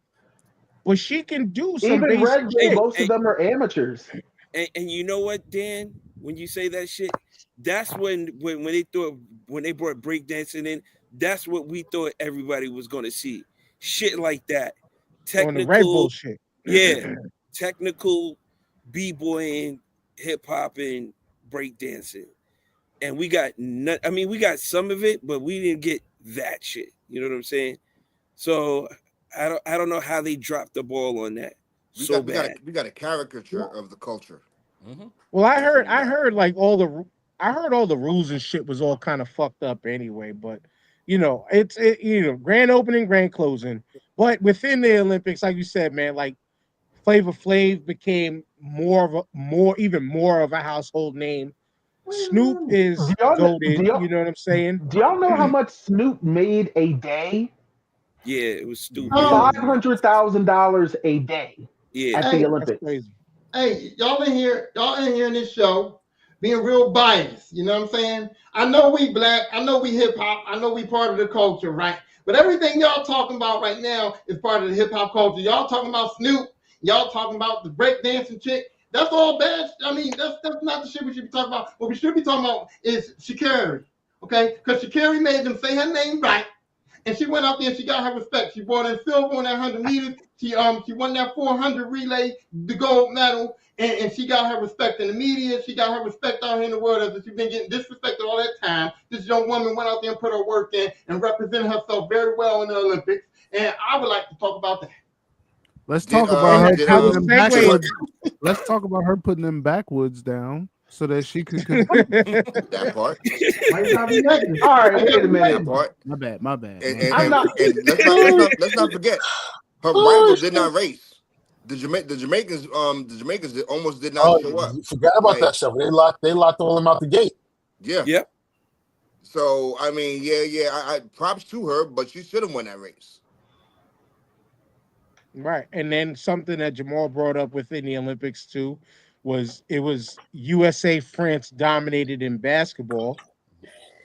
You know, US won both sides. The women's game though, which we'll get to that in a minute, but the women's game was definitely put on display with that one because it was a high energy, dramatic finish to that thing. But a lot of you know, a lot of other household names. Like the one name that I like to bring up is Ilona Maher. Is the she's like 6-something. The girl who played rugby, the woman who played rugby. Shit. Yo. Made herself a household fucking name after that. Dancing with the Stars, her internet presence. Like I like seeing her on Instagram and shit. She's hilarious and is a great personality, and like that made a new star of somebody within the States. Yeah, other than that, I mean, the Olympics still kind of felt lackluster. Wait a minute. Can we talk about the shitty 3-man basketball team the United States put out there? Yeah, what was that? That I didn't shit watch was a minute of that trash, shit. bro. Not a second. How of do it. you know watch that? I didn't watch it either. so bad? If you think about it though, TJ, if you think about it, right, that shit is politics because Yeah, is it because that there the was Olympic one Committee- brother on the team. One. Right. How is it One that the black Olympic man on the team? Are you fucking kidding me? Where's How the black is it- one? how is it that Brian the Olympic Scalabrine. We could have got the Rucker dudes out there for a 3-man, and it would destroy them niggas. The Olympics committee said we how is don't it give that a the Olympic damn. Committee never went to the Big Three? Ice Cube. Yeah. Or they never went to Ice Cube and was like, "Yo, listen, we know you run a legit, association or Franchise, whatever yeah. franchise that you have all this. You have this huge following. Give me your all stars. Give me your handpicked best 3, and let's run a team. Let's bring a team to the Olympics." Because it was politics. Because when I went down, I said, "How did they come up with picking this team?" And I read the criteria. The criteria put them in a box of who they can actually pick to go there. And I'm like, why would y'all set this criteria when it hinders us? You know what I'm saying? So as soon as I saw that criteria, I was like, "This is some bullshit right here." What's the criteria? What was the criteria? You had to They play didn't through. call You had to Brian play. Scalabrine.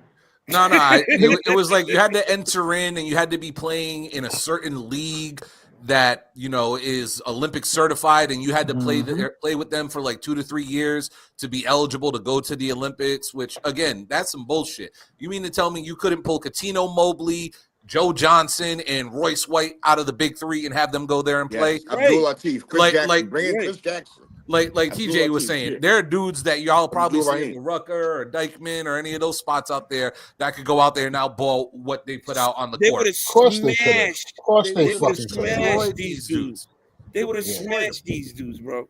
And I was like, they should cancel that shit. Don't ever bring it back unless they're gonna do it better than that. And they're gonna start doing flag football. That's the next sport they're talking about bringing in is flag football. Yeah. They're also planning on bringing in a video game, more than likely League of Legends. Yep, an esport too. But we can't not talk about the GOAT. What? These Olympics was about the GOAT. Oh, Marcus Jordan. Marcus Jordan. I'm sorry, what? Who? Marcus Jordan, the milk hunter. No, stop trying to. He's so insignificant in the grand scheme of things. He's very significant. You've never a black dude never was seen in Paris a doing Jordan. cocaine. You've Shocker. never seen a Jordan do cocaine in Paris. Oh my god. You've never seen a Jordan average 35 and 5 and 8 against all of the MILFs. You've never seen it. You gotta talk about the boxer that beat somebody so bad that they asked for her birth certificate. They thought she was transgender. She was drinking Yeah, it. we need that though. We need Yeah, that now before that- she get in the ring though. We need that before she get in the ring though, because Yo. she looked menacing at the weigh-in. The fact She is, did give off, and That's the fucked up thing is she did give all of that. She gave everything, passed everything, and they still didn't want to believe it because of how dominant she was. Maybe I'll it's tell you one because thing. the other I girl would just not try that ain't. chick outside the club, yo. If she had on a Maybe suit, the other if chick she had just on a plain blazer, fucking I would not sucked. try her. She No, took one punch and was ready to quit. It's like, bitch, what are you doing here? She was crying. but all in I'm all, like, the Olympics. if that chick was a real fighter, she would have went through with the fight. Because you're not gonna sit there and go through years of training and qualifying to let someone punch you in the face once and then quit. Fuck you. So That was a I whole think man. the Olympics was a C tier Olympics. I don't know about y'all. I agree. Do better next time. Actually, it depends. So, shout out to JP that he would lose his mind over that comment because the track and field dominated. Yeah. The USA track and field did their thing. But then again, except for the relay, the men's relay, who can't seem to be able to pass a motherfucking baton in like 3 straight Olympics. Hey, Jamal. Yeah. You saying Noah Lyles did his thing? After Noah Lyles talked that shit about the NBA champions, Lyles, man. I can't stand that dude, man. And then he Noah went out Lyles there. has to come back from that. Yeah, he got to come back from that. And then Yeah, he came out in the wheelchair, right? Yeah, I was He had the gonna say COVID that. wheelchair. After He he had the talked all COVID that wheelchair. shit. So, yeah. Yeah, okay. How you had the COVID Yeah. 100, but not the 200? Yeah. It's just, That nigga got over COVID in 45 minutes. Yeah. Make it make But sense. and see, was a nobody's bad talking test. about It how was a he bad just test. won that race too. Like he had to I don't fight think he back won. in that race. I don't think he won. I think the other guy lost because the other guy looked Yeah. back and he slowed him up and he lost the race. It's more he lost it than Noah Lyles won it to me. That's true. Noah Lyles is still a gold medalist, but C tier. Brian agreed. Who else? Anybody? And really quick, shout out to Jason Tatum for carrying the men's basketball team. Yeah, that was crazy too. Everything we talked about that was men's almost bad. basketball team though was crazy. I mean, Where we ranking it? Me personally, I can't put it at C. I can't put it at C because there was a lot of drama. That men's basketball team was an hour-long conversation in itself. All right, so we got 2 C's, a D, and a B. I'm gonna give it an A. The Olympics? I'm gonna give it put an at 8. So 2 A's, TJ. Because this is, I want to remind y'all, the Summer Olympics are more relatable sports wise than the Winter Olympics. So in 2 years, when they come out here and they got the broom and the dustpan with the little, once they got that event and we don't have nothing to commentate on. My mom did it in Germany. She don't even know the rules. But once that shit happens, I want to remind y'all, like, we still gotta wait another 2 years for the summer joints to come back. That for this year, I think that was good. I was on vacation in Aruba, tuned in to the Summer Olympics, like I shouldn't have been outside on the beach somewhere. But the Summer Olympics though, every 4 years, even in winter, those are always the must tune in event type, shows because we don't see that collective. It's just this year's collective. Yeah, USA dominated, but after that, it's boring. To me, it's boring when the USA dominates shit. But we don't relate to the Winter Olympics. How many of your peoples that you know that you can really commentate on skiing and bobsledding? Shout out to Cool Runnings, curling. I like watching bobsledding, the skeleton, snowboarding. Shoot, the ski jumping. Curling's the goat. I want to ask the question. Curling's the goat. What the fuck does that got to do with anything? We talking about the Summer Olympics as they were. You can't say the Summer Olympics going to be A tier because it's going to be better than the Winter Olympics that didn't even happen yet. Like what are we talking about here? All right, now B tier. I have to give it a C only because a new sport debuted and it's already gone. And it's because the most viewed person from the entire Olympics ruined it for everybody. So I have to give it a C. You can't. I can't give it. I said so. 2 C's, How many A's? 2 A's, a B. TJ. I was gonna say B, but Brian changed my mind. It's a C tier. Jamal. I'm gonna give it a B. So 3 B's, 3 C's. Carl, you voted? I voted for C. Oh, so C wins. C it is. But I voted for A, so that means it's a B tier tie, right? No. But DJ, you mentioned somebody who can do the Winter Olympics.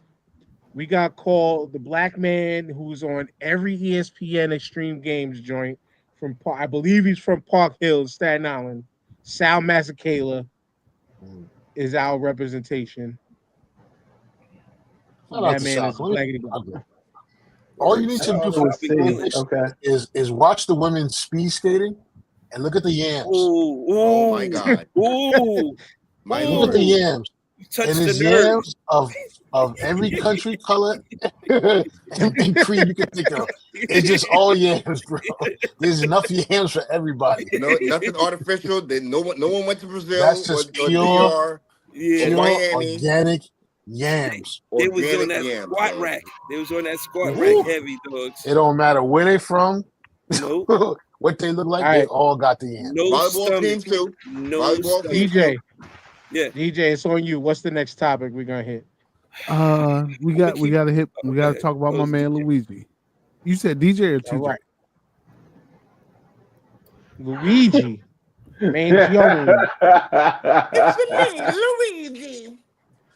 I mean, on some all right.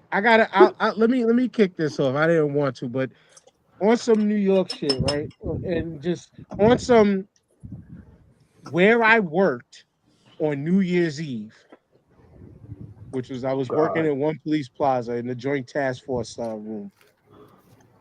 And all I got to say is, if you's a nigga still committing crime, and nigga meaning just ignorant person, but if you's a nigga out there committing crime on these New York streets still to this day, you are a fucking idiot. You saw them cameras. Because the shit, son. You saw them cameras.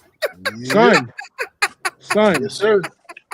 Yes, sir. Listen to let me break this down. How big was the wall? How big was the wall? Son, How let big me was break the this wall? shit down. The wall, the whole room is covered in, but where I was sitting, right? I kept looking up at one screen because there was black folks in the screen. It was on 42nd and 8th. Jeez. The fucking camera was able to zoom in, see the fucking pimples on this guy's face. Wow. If he had pimples.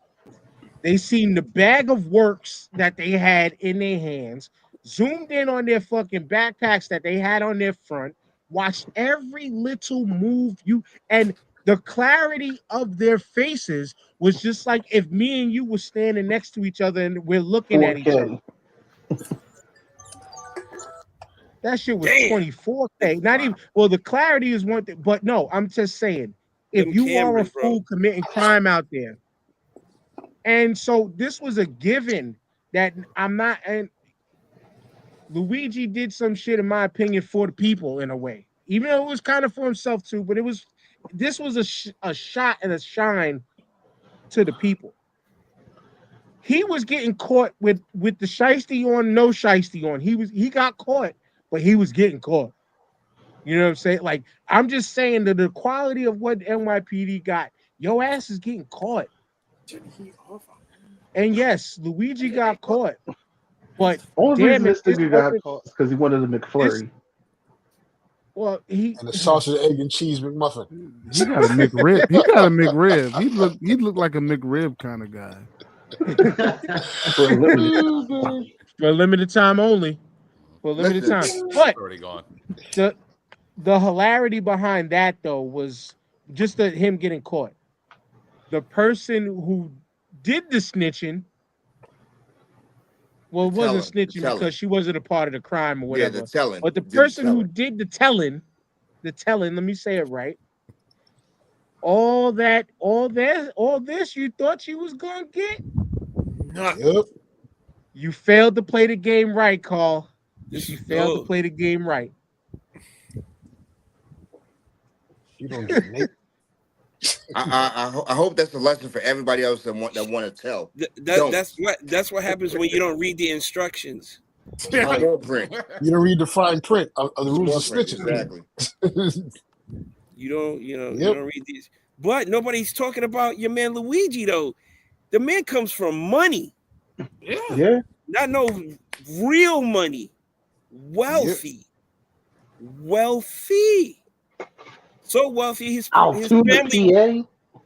family won't show up in court. But They don't want to be seen. You ever been so rich you just been bored and you had to challenge yourself to do something that Never a day in my life. I'll let you know when I get that rich. I've never been that. When I get that rich, I'll let you know. But you never been bored like, oh shit, I'm gonna go clean my gutters. Like to do something that's not in your wheelhouse. Oh, I'm gonna go clean the gutters. I'm so rich, I'm gonna create Squid Game in real life. Facts. Yeah, I mean, but yo, I get the argument that you're trying to make, but this is his mom's, and from according to his manifesto, he watched his mom suffer, so that is different. It hits different when it's that, So I don't think it's more of a he was just so rich that I'm gonna go ahead and try to do some shit to make me famous. No, this shit hit home. I think that's what happens to people who are so rich. Money solves all their problems. And then when you got an issue that your money can't solve, right. That's what it was. That's what it was. When money can't solve the problem, turn on the 3D printer, make a pistol, and go fix it yourself. Pull yourself up by your bootstraps. And the words they tell us. It's not about the money. This was about sending a message. Right. And he wasn't. And think about it. He was not worried about getting caught. He wasn't. Bro. Yeah, he wasn't worried about getting caught because I would have ordered Uber Eats. Why am I going to Why am I going to go to a fucking McDonald's? You wouldn't go inside. You would at least do the drive-through. You know what I'm saying? Inside. And he had the shit on him. He had the clothes, the silencer, the pistol, the money. Then he took an e-scooter away from the scene. Yeah, man, that shit's a little suspect, bro. Yeah. That whole situation is suspect. This was an Agent 47 type situation. Yeah, and get off too. But it was eye-opening. I mean, it was eye-opening for those who aren't like us, who don't pay attention to shit like that, because we know the insurance company's been robbing us for years. Yeah. You know what I'm saying? Like, we were talking about testosterone at the start of the show, going to get the check. I don't go to the doctor like that, yet I pay insurance all the time. All they do is just take money from us. But it's the crazy part of they take money from us people all the time, and then they got the nerve to turn around and say, nah, we're not paying for that. Right. And then they said the guy who he killed, unfortunately, his track record of denials was insane. It was ridiculous. Rich off of death. Rich off of death. Yeah. All the dudes got rich off of death, bro. Yo, and Jamal, the about face that Luigi made Anthem or Emblem Healthcare do the day of. They were about to cut the how much you paid for or how much they paid out for anesthesia. Anesthesia. Oh, you talking about Blue Shield? That's Blue Shield. Yeah, Well, Emblem Blue Cross Blue Shield. And they did the quickest about face I think we've ever seen. Period. I think that was the grand opening. And the industry took their CEOs' pictures off their website. Yeah, I think that was the biggest thing thing to make that kind of change. Dan, you had to literally walk up and look what it took to make that kind of change from these insurance companies. You literally had to walk up and shoot a CEO for them to make a change like that.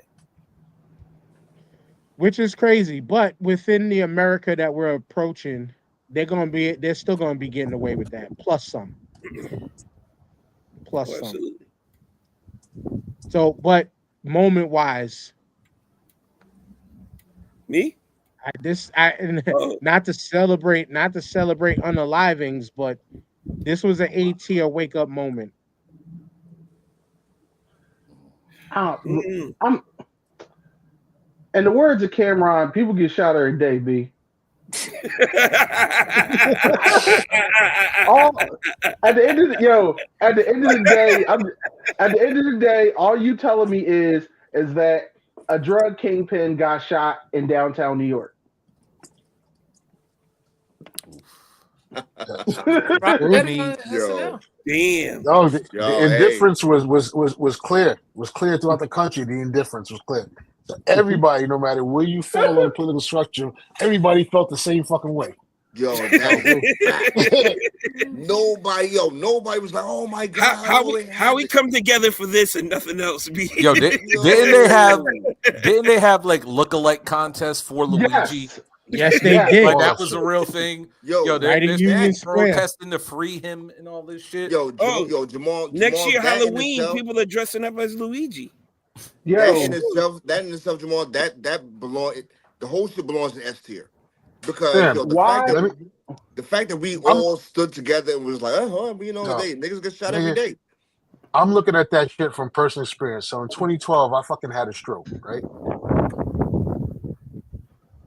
2 weeks before that stroke, I went to my primary. My primary gave me a test. He goes, yeah, something's wrong with your right side of your body. He submitted that shit. My insurance denied the MRI that would have predicted the stroke. Wow. So, for me, since then, for all of that, I'm like, yeah. I'm like, what this dude did was public service. That's why my man got the nicest prison cut. Did y'all see him during his perp walk? Yeah, they're taking care of him. Yeah, he's untouchable right now. But I'm like, you don't get a prison cut like that before. And he's locked up with Diddy too, right? And now he's locked up in this. Oh my God, Diddy. Are they moving him around? He's locked up with him, right? He might be in the same bed. So you want to know the crazy unknown fact? The lawyer for Diddy is her husband. So it's a husband and wife. So she's got Luigi and the husband's got Diddy's case. Oh shit. They making bank. And I believe she used to work for the Attorney General's office too. Or was like right under, like her ranking was like right under the Attorney General of New York, I think, at one time. Yeah, so she's on that case and her husband's getting money from Diddy. That's so Jamal, because you went through, where do we rank in this? Oh, nigga, that's top tier for me. That's personal for me. So yeah. That's everybody everywhere can attest to, some shit with medical insurance. I concur. You know what I'm saying? And that shit is fraud. That shit is straight up fraud. They taking your money and not taking care of you. So, and I think old boy's gonna get off. Number one, I think this, we just like everything else. This story is to be continued because they're trying to use him as a patsy. I don't know how everybody else feels like it, but who the hell knows the schedule and the calendar and the whereabouts of a fucking billionaire CEO. Let's talk about it. That he could just show up at 6 a.m. and this nigga's going to be on 54th Street. Come on. Mm-hmm. I don't know. The real question is, what was the CEO's social media looking like? Because famous people have a tendency, or rich people in general, they have a tendency to snitch on themselves. Like, but not corporate CEOs though. That shit is all managed. Yeah. If we're talking about Pop Smoke, then yeah. If we're talking about Pop Smoke, then yeah. But not no corporate CEO. I don't know. I used to do shit for the CEO of Bristol Myers Squibb. I used to, and you can't even get to that dude's calendar, man. You know what I mean? So I don't know. It's deeper than what we think, in my opinion. It's a lot deeper than we think. I was prepared to be there. I was prepared to B tier it because niggas get shot every day, and I was only taking it up to B tier because it did have some impact and it was important and it was a decent story and it transferred over. But now hearing Jamal's story, I can up it to A. I can't put it at S because niggas get shot every day, and for me, even though it was impactful enough to get up to B, it's still kind of just a shooting, you know what I mean? But because of Jamal made it personal, and it was personal for him, and that made it personal for me, so I can take it up to A.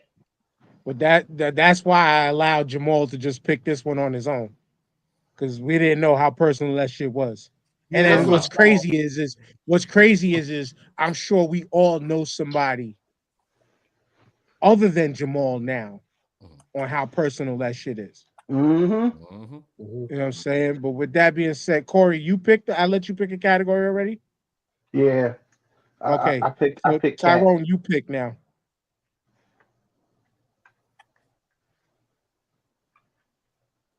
Tyrone. All right, I'm ready. I was gonna pick women's basketball because I'm an advocate for that, but somebody's gonna pick it and I'll get to talk about it. I'm gonna pick New York sports. That's what I'm picking. And I'm right now gonna say that I put New York sports. Oh, you And motherfucker. I put New York sports at a D tier. And I'm gonna tell you why I'm putting it at a D tier. I'm gonna tell you why I'm putting it at a D tier. Because we talking about the Knicks, but we ain't gonna know what that's gonna be to the end of the season. The season ain't over yet. So we can talk about the Knicks making moves, we can talk about them being better, but we gotta see the outcome on that first. We saw the outcome on the Mets, stunk it up, lost. We saw the outcome on the Yankees. Aaron Judge was striking out on balls in that fucking World Series, striking out on balls. And we do not have to talk about the debacle that was the New York City Giants, football Giants, and getting rid of Saquon and all the bullshit they did. They lost today. We don't have to talk about They lost New York today. City, and we don't have to talk about You did something right. They did something right. Who signed Aaron Rodgers, and look what happened to them. So the only thing that New York can hold their hat on New York City sports is right the Liberty. now The Liberty. is the Liberty. So yeah, that's a D tier shit right there. Listen, I agree with Tyrone. I agree with Tyrone. All right, I'm going to defend New York than sports Lakers, right here. man. Yeah, we're going to defend New York sports right here. Okay. First of all, there's no shame in the Yankees losing to the Dodgers was a juggernaut. The Dodgers whooped up every other team in the league. The Yankees weren't even supposed to get there to the World Series, and there's no shame in that. I'm proud to be a Yankees fan. The Knicks, listen, okay. What the Knicks is doing, it don't mean nothing to what the Knicks is doing right now. I'll stand on what the Knicks is doing compared to 20 years of mediocrity to what these last few years have been, brother. I'll take that every year, man. All right. Knicks is one of the top 5 teams in the league. Last year, all that Knicks slander stopped until they got eliminated players. That's when the Knicks slander started again. But everybody was quiet as kept playoff time. So the Knicks is on the right trajectory, man. Every year they improving. I'm good with that. We got playoff basketball in New York. That's fine. I will never in my life defend anything Mets, anything Nets, anything Jets. That's a different city as far as I'm concerned. My Giants, have at it, bro. Mediocrity needs to be called out. Mediocrity, because don't shit change until you hit rock bottom. And the Giants is trash right now. And I'm like 2 seasons away from jumping ship and supporting Coach Mike over in Pittsburgh if they don't draft the black quarterback this year, bro. And so y'all know, Brian, with your hat that you're wearing today, Buffalo does not count in this equation. As you see, it's been taken off because Okay. the Patriots won. Why the fuck did we win? Why did we win Why did we do that? All you had to do was not win the game. We have I think the Giants are back in the number one question about Buffalo. Giants lost, man.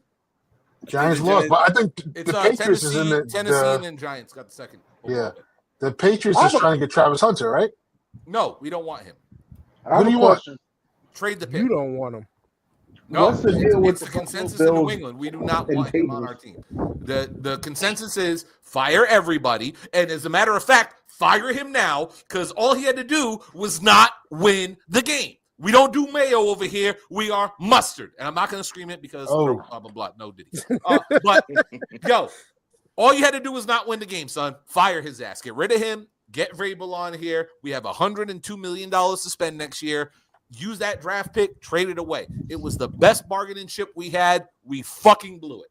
You said Vrabel? Right, y'all want Vrabel?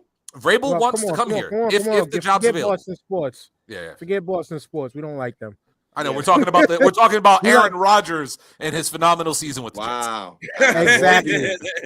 This is where Aaron Judge. Let's talk about Aaron Judge. Let's talk about that. All right. And this is where like for me, New York City sports, it runs like right in the middle, because the Giants and Jets and the Nets just run too heavy on the bottom. Like, you're talking about butt cheeks on butt cheeks on butt cheeks or more ass cheeks, right? But the Knicks, like you said, we're on an uptick as far as just consistency. The Yankees World Series appearance, the Mets showed a high level of consistency, and we got a WNBA champion with the Liberty. Finally, yep. Mm-hmm. They've been to that the was promised a land. bomb squad, though. That Liberty team was a bomb squad. They almost gave the game away, though. They almost gave the game away several times. So y'all cool. Y'all cool with Aaron. Y'all cool with the Yankees. Just this is what I be talking about with mediocrity, okay? Y'all cool with the Yankees just making it to the World Series because they lost to the Dodgers. And y'all cool with that. Y'all not mad at the fact that Aaron Judge was out there striking out on balls. Not true. We're cool. No. We're cool. We're cool with the Yankees having 26 World Series rings. No. All right, let's talk about something. It don't matter what happened to the Yankees. The Yankees can shut down business for 30 years, and the second best franchise in the league will never catch up to them in terms of chips. So it's all good. Big facts. It's all good. Well, just like your fucking Lakers too, but we're not going there. Hey, yo, Wait. Dan. They did win a mid-season championship. Then we won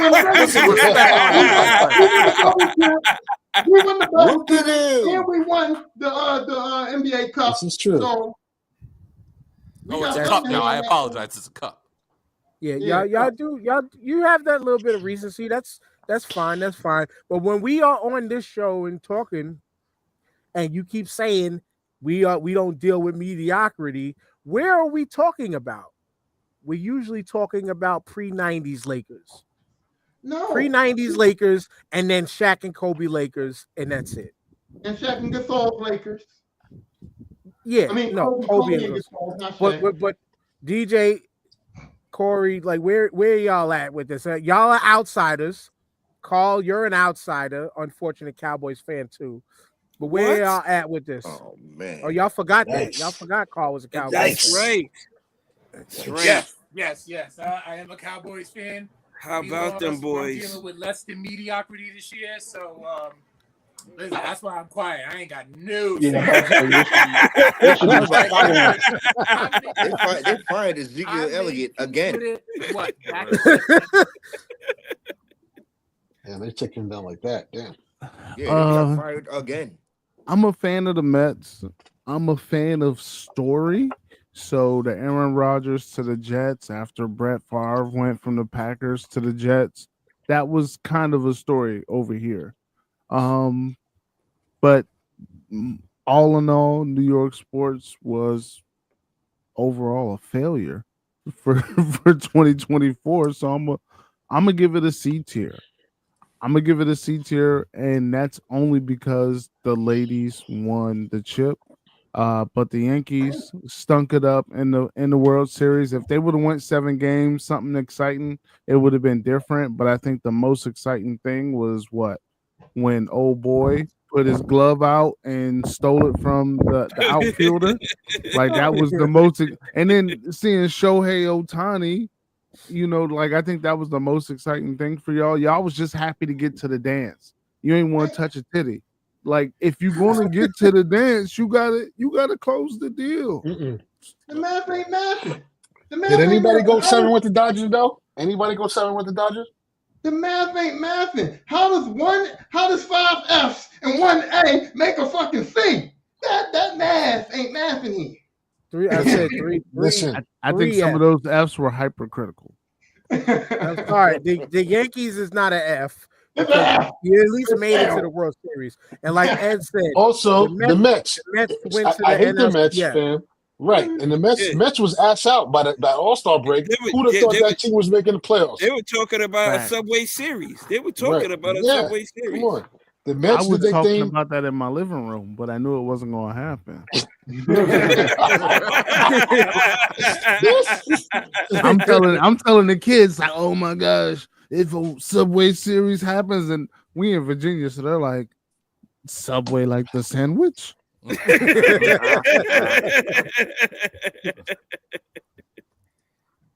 That's what I said. Call me biased, New York biased. TJ Bias said it's like it's mid tier. C, I'm good with C. C tier. Fam, I'm gonna give it a B. You wanna know why? Because that playoffs had Mets, Yankees, Rangers, and Knicks, and the Liberty won. That's a great year in New York sports, fam. True. That's I'll stick with my B. Who was trash? The Giants was trash. I don't even know about the Islanders. I don't follow hockey like y'all. New York sports is getting a C from me. Y'all got one chant, but you know. Also, I'm a Philly dude, so I wasn't giving y'all anything above a C. Fuck out of here. Brian, I'm only a Philly dude because I live here, but y'all see the belt that I'm holding up right now. See, I told y'all, everybody but a couple of us was going to show belts today. You know what I'm saying? All right, for New York sports, here we go. Yankees, y'all get a B. Jets, F.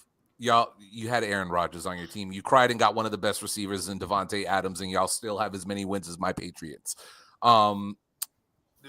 Giants, y'all traded away a guy, or y'all released the guy that you just signed a multi-million-dollar 5-year deal to. So that's not good. The Liberty, y'all won a championship, but the only person I can name on that team is the Elephant. So for me, at most, a C.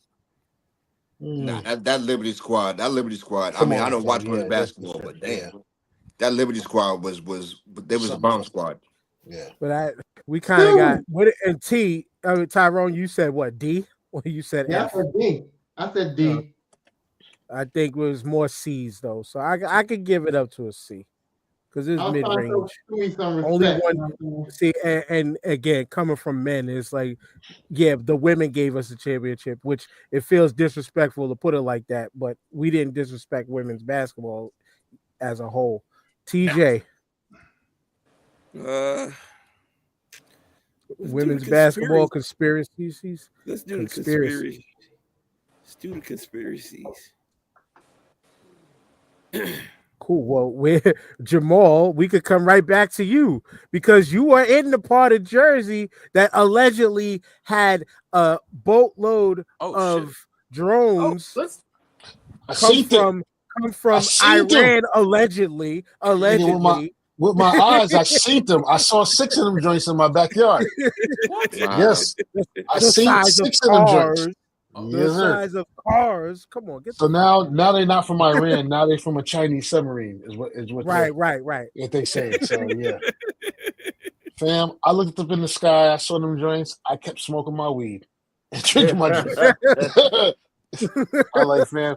Everybody running around. Oh, they this, they that, they this. I said, wasn't a single fighter jet scrambled. They didn't stop no airline flights. That means the government knows what's going on. Chill the fuck out. It ain't nothing. And if it's something they don't know, we can't do shit about it anyway. So I'm gonna keep smoking my shit. And Word. Can't argue with logic. Right? So Corey's eating the cats and eating the dogs right now. That's it, man. That's the whole fact, man. Well, that was my take on the drone thing. My take on the drone thing was, where's the guy that pushes the button? Because if these drones is whatever they saying it is, don't you got a guy that's waiting to push the button and blow shit up? So tell that guy to push the button and send the missiles or whatever and blow them up. So when the government didn't say nothing, didn't do nothing, I was like, whatever, man. These drone people, this just drone conspiracy, the same people that said the 5G towers were spreading COVID. These are the Right. same people. These are the same people, dogs. Where are my 5G tower people at? Stand up. But You They already don't know want which you to. segment of the populace is spreading these rumors about what freaking out what this stuff is. yeah, that goes right into they're saying they were running around eating people's cats and Right. dogs. I stood up to adjust my pants. I wasn't one of the 5G people. I didn't want y'all to get that confused. I was about to say what? But They People are out here freaking out. literally thinking that they wrangling stray cats off the street in your backyards. You know, grabbing your French poodles and shit like that. Are you mad? I was gonna say, Carl, are they doing that? Are the War Rat kids now doing that instead? Man, Hammer time.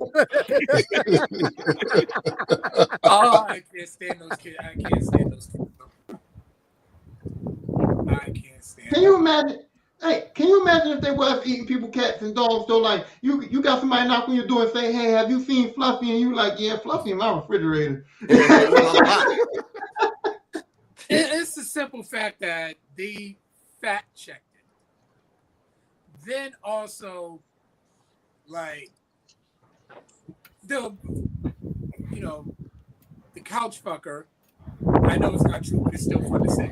But he even admit that he made up the story. Right. Yeah. Said it was Haitians doing it, and they're from Haitian. It's like, how can you be this bad at racism? Where is Haitian? Like, sir, if you're gonna hate my country, have the decency to be able to say it. Even Donald Trump goes, China. Yeah, but how do you fact check if they really eating the cats and dogs? You know what I'm saying? Because if I'm eating somebody's dog, I ain't putting it out there. You know what I'm saying? I'm not gonna be on my porch like I got that dog meat. You know what I mean? So, here's the fact. You just advertise it as General So's. In general. General Doge. When she was like this, we all, as black folks, we all knew what she really wanted to say. Right. Mm-hmm. And it was just like, how? I'm still how? There'd be an uptick in dog and animal fur in the garbage because you just ain't taking the dog back to the crib. You gotta skin this shit. You gotta cut it up. But, you know what I'm saying? You telling yourself? Right. He said, "No, I'm saying." I'm like, no, I don't know what you're saying. Hey, TJ, you must ain't seen my goat jacket.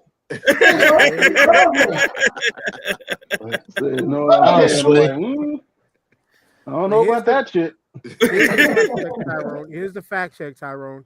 The fact check that they refused to do because, like Carl said, Mr. Couchfucker decided to make up the story. They took a story of one woman who was having a mental episode and took took somebody's cat and killed it. And then they took other alleged stories of people taking one person taking a goose from a public park. Be on some Fatal Attraction shit with the rabbit in a pot and shit. I'm sorry, DJ. If somebody did that shit and it's in a public park, that's public eating. Now, tell you what, man. Please come to St. Albans, VA, man, and give it all them goddamn geese in my at St. Albans, VA, man, because I fucking hate them. Well, man, listen, Staten Island got turkeys, and yes, we ain't they out do. here killing them do too. Yes, they do. Yeah, we got them here, the turkey vultures and shit too. Big ass turkeys. Mm-hmm. Fry them motherfuckers. I didn't realize they could fly though. That's what I'm about to do. Yo, they could fly. That's how I found out. I was DJing a gig a couple years ago on a farm, and I see like all these wild turkeys, but I always wondered why I never saw a wild turkey at night. The wedding was going a little too long, and then I just saw them fly. I'm like, yeah, I can't do that. That was some scary shit. Now, I saw one hop over my fence in the backyard, and I jumped. I was like, "Oh shit!" Because you just don't see something that big can fly. You always see him walking around and shit, but I was just like, "Damn!" Yeah, Motherfucker took off. First time I seen him fly out here was because they used to only be around Seaview Hospital out here on Staten Island, right? And so I'm down there because somebody was, I'm not gonna say who was in the hospital, was sitting in the car waiting, and I'm watching them fly up, fly out the tree, fly up in the tree, fly down the tree, fly up. I was Yeah. like, oh shit, there's a first time for everything. Yeah, they sit in the trees in Staten Island. It looks crazy. Yep. It looks crazy, just like 8 turkeys in a tree with no leaves. The shit looks it looks menacing. It looks menacing. Like I didn't even want to look at that. I saw them up there, and I'm like, oh, this. I'm like, what time is this over? I'm talking to you like Steve Harvey when you talk about cool game, been unplugged. Like, yo, let's pack this shit. Let's go. But I know there was more, but those were the two that just was like the most standout. Like, so where did we put these conspiracies, Brian? For me, they are an A tier because they took over the world. Everybody was talking about it. And for the cats and the dogs, there were so many fucking remixes. Alf, for some reason, Alf just became the it guy again for eating cats and dogs. Yo, I'm sorry, hilarious. Like for 2024, conspiracies were an A. They were an A for me. They were pure entertainment. DJ. I'm gonna vote for the conspiracies to be an A because you're gonna attract wild attention. Either it's the people that, you know, with the tinfoil hat, or the people that want to disprove it, and you know, oh no, this is science. Oh no, these are weather drones, and it's like, no, bro, somebody watching us. So I'm gonna give the conspiracy theories an A, especially if you took the Eddie and you jumped on YouTube at like 11:15. You on YouTube until 2:00 in the rabbit hole. Word. He ain't lying. Corey. I'm gonna go A because yeah, it's just been fucking like you would think some of this shit was so absurd. You would think it would be on InfoWars. That's how fake you think it would be. But, well, speaking of InfoWars and the conspiracies, this guy fucking lost the case, then had his shit sold to the Onion, but then another judge came out and then stopped that. So he kind of got all his shit back for telling lies. You still got to pay that money though. Word. Tyrone, is this A? No. It's a C for me because, like y'all said, conspiracy theories always get attention. That's what they do. So the attention that these two conspiracy theories is getting don't make no difference as far as any other conspiracy theories. Also, I've been heard about drones. We've been talking about drones before. This ain't the first time that came up. And we've been talking about the Chinese stores selling us cat and dog meat for a long time. So, he said for a long time. we got how many? We got 3 A's and a no vote.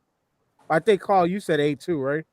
I'll give it a B because a lot of these were like here today, gone tomorrows. I mean, it's only like come up as if we just magically think about them, but like we haven't been consistently talking about these conspiracy theories since they happened, but they did have their fair share of impact in the year. So I'm gonna at least give it a B. Yeah, no, I'm giving it a B too for the same reasons, man. I mean, it was enough for us to talk about and have decent conversations about, man. So yeah, I'm giving it a B too. Jamal, TJ. I'm gonna give it an A, man, because the conspiracy theory market now is a new conspiracy every day, and it's about to pick up in 2025. So, I think, you know, the drone shit, the releasing of the UFO information, all that shit, the false, the Vince McMahon written assassination attempt on Trump. All shit, man. This was a Oh, novel yeah. year for conspiracy. Damn, so, I forgot about that. Yes, Well, sir. we're gonna get to him in a And minute. then the second assassination attempt at his golf course that nobody gave a fuck about because it's all conspiracy. That first one, I ain't gonna lie. But when they looked up the information on the kid, it was like, yeah, he was part of the school shooting team, but got kicked out because he was a bad shot. It was like, well, but clearly he never worked on it. Oh no. Vince Russo got himself a check. So For real, bro. All it makes is Jim Cornette have another ulcer. You know what though? It was like when they was coming out with they eating the cats and eating the dogs. That was the shit you would see in the supermarket, like on a National Enquirer or some shit. Like, family goes crazy. And this man said it. This man said who it was during his a boy? presidential debate. Yeah, his boy was the dude that owned the Enquirer. Oh wow! So that's his boy. That's no coincidence then. That is not a coincidence. Did any of you guys see the movie The Apprentice? I you didn't guys get a see chance to that? see it yet. No. Sebastian Stan gave a very. It's a solid Donald Trump. It's a very like his Donald Trump, and he's playing it serious, and I'm just like, yeah, this is. I guess Jamal, I was gonna let you pick, but I guess we'll stay there. Trump. I mean, to me, it's an automatic D. But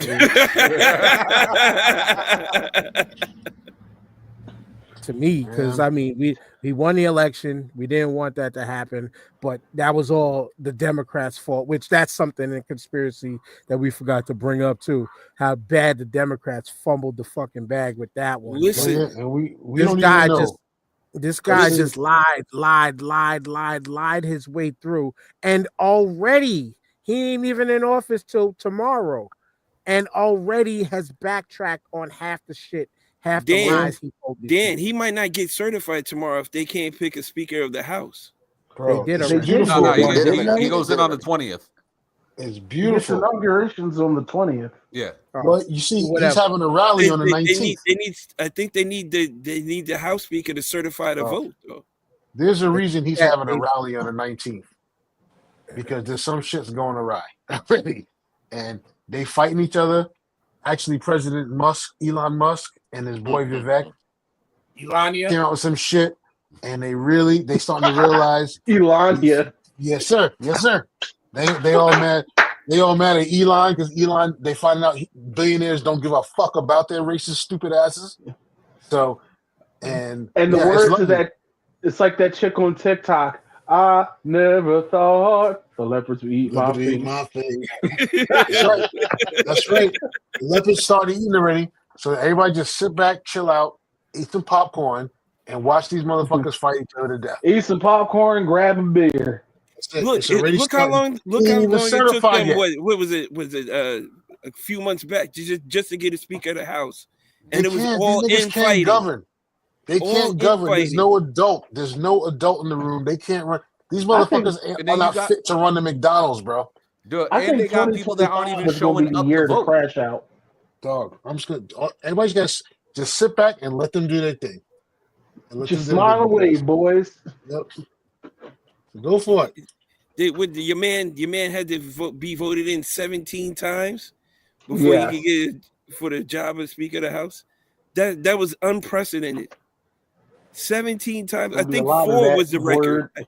I think 4 was the record, and they blew that shit out within like the first 3 hours or something like that because that shit went into almost like the next day. And they got that slim margin in the House, just low enough for them to have between this and the Palestinian conflict and let them go ahead. But they're gonna blame it all on us, though. They're gonna blame it all on everybody else. They're gonna try. He told these people he was gonna have lower groceries. He told these dumbasses that tariffs were gonna bring down inflation, everything else. But these stupid motherfuckers who never took a civics class in their life, all these departments believed him. Donald Trump. Donald Trump speaks to the heart of every ignorant dumbass, and like he speaks the same language, and they just be like, he's talking about me. I like him. So here's the thing: Donald Trump as a topic for 2024 is fucking S tier. It cannot be nothing less than S tier. We got convictions that's getting elected. We got him questioning Kamala's her race and all that. We got all these things. We got the conspiracy theories. We got the eating cats and dogs. All of these things stem from this whole Donald Trump thing. We got fake assassination attempts and scripted shit. All kinds of shit is going on, and it all links back to Donald Trump and all these things from coming from Trump. So as a story, as part of 2024, Trump is probably the biggest story of the year. So that's fair for me. I have to jump in because I agree with Lisper 100%. As a person, he is totally F tiered as low as he can go. But for the year itself, this motherfucker is selling cereal to people who are complaining they can't buy food. This motherfucker is promoting the fact that he sells sneakers. He has radio spots on Sirius XM. This guy just won the election by damn near a landslide. Like Tyrone said, he had us, not us here, but people of our culture, creed, whatever, questioning, is the black woman even black? You know what I'm saying? Like, yo, this dude played the biggest. He fucking sold water, or he sold ice to an Eskimo. He sold idiots. Watches. He sold all of these idiots to believe that he is the guy to run the United States. And again, this motherfucker won. As much as I don't like him, as much as I don't agree with anything that's coming out of this dude's mouth, because I don't believe a fucking word coming out of this dude's mouth, he is S tier for the year. He can't be lower than conspiracies because most of the shit he ran off was conspiracies. And this is now y'all got it. Y'all got it. Questioning Shorty's blackness. He just said, "Hey, you black when it's convenient. You wasn't black 2 weeks ago. He just brought that up. You was Indian 3 weeks ago. Now you running for president and you black." Didn't he also try to get a HBCU marching band and try to get them to pay for their own way there? Oh yeah, Mississippi Valley State, some shit like that. He came out to many men. That's all I know. He came out to many men after he got shot, just like Brian Robinson Jr. And he got shot at twice. Well, once, but allegedly. You know what I'm saying? Like, he survived assassination attempt. He lost a piece of his ear, so he relates to Evander. That magically grew back. Miraculously, that shit is back. Yeah. Evander Holyfield mad as hell right now. For real. And all right, yes, Not to mention 32 felony convictions. But yo, 32 felony convictions too. Yeah, he had people wearing fucking tampons and paper towels and diapers That's on not the side S-tier? of his sleeping home. Yes, it's S tier. They give it up. They could give it up for that. It's S. He got that. But it all sucks. And then again, but the real bad thing, the real bad thing about Trump though, right, is that Nazi rally. And that's exactly what I'm calling one at the Garden? Yes, the one at the Garden. I'm calling it a Nazi rally because, like Jamal called it that a couple weeks ago too. And recently, I was watching something on YouTube, rabbit hole, like DJ said, and everything they were breaking down. It was like 50 different facts about the Nazi Party and Hitler, whatever that you might not know. Every single thing, like literally almost every single moment he did in 2024 was time repeating itself, history repeating itself, him replicating what the Nazis did the playbook. back in Germany. And he was doing shit that was being done before Hitler was even in the party. But you know, cheaper eggs, cheaper freaking groceries. Listen, when they come for that Social Security, because they're coming for it. Mm-hmm. They're coming for Pause. it. And people didn't want to believe me when I kept telling y'all that. There's going to be a tone and change in this country when that happens. Hey, I call 2025 the fuck around and find out season. Yeah, it's gonna be that's what the season is. It will be the year of the crash out. Yep. Ooh. A lot of people are probably going to crash out this year. It is going to be the year of the crash out. In his administration and just a lot around. Did you see the other day some judge in I think it was Georgia committed suicide, and he did it in his and not in his chambers, he did it in his courtroom. Oh shit. Oh wow. Oh shit. Okay. Damn. Way to show Yeah. out. Yeah. Way to pop out and show niggas. That's crazy. As a matter of fact, Dan, you probably know this. I send to TikTok all the time. There's this dude named Carter Anderson, right? Who does like these weird eyeball. That's memes. not Joe Slogan's bitch. Yeah, that dude. Yo, it's already day 5 of 2025, and he does this thing where he plays the Earth. And the Earth is talking to somebody. Oh, that right? kid. Yeah, I saw that, dude. He's occasionally funny. Yo, TJ, he already got 2 sets of videos out, right? It's him as Earth talking to 2025. They're like, homie, we're only 5 days in. What the fuck's going on? Oh, yeah, somebody already got ran over in New Orleans. There was a bomb that went off. I can't tell you if it was a bomb, but it did go boom. And then every other clip, it's adding on to 2025. He's like, yo, it's only the 3rd of the year. Like, can we wait till a couple months? It's like give us 2 weeks. Give us 2 weeks, bro. We're not even 2 weeks into the year already, and shit's already gone left in hell. In Rhode Island, they just found 4 dead bodies in West Greenwich. Yeah, wow. You know what I'm saying? Damn. Like, Brian, conspiracy theory was the whole the welfare America. thing, the welfare system got hacked. Wait, what got hacked? Yeah. The Brett Favre system? Like welfare system? Yeah, the Rhode Island welfare and social security system got hacked already. Yeah. It was Brett Favre. But how? What do you mean? I blame how? China. I'm blaming China. Wait. What do you mean how? Social Security is a federal joint. Like they have you know how poorly over here. You know how poorly secure this system really is. Think about how badly understaffed and under everything was during the pandemic when everyone wanted to apply for unemployment. Here's what I'm saying though. This is America, right? We're supposed to be the best. Yeah. So we should have the best firewalls, the best. No, that's what they're selling though. Okay, That's Corey's not reading your sarcasm. We can't even get a good anti-cheat on Call of Duty.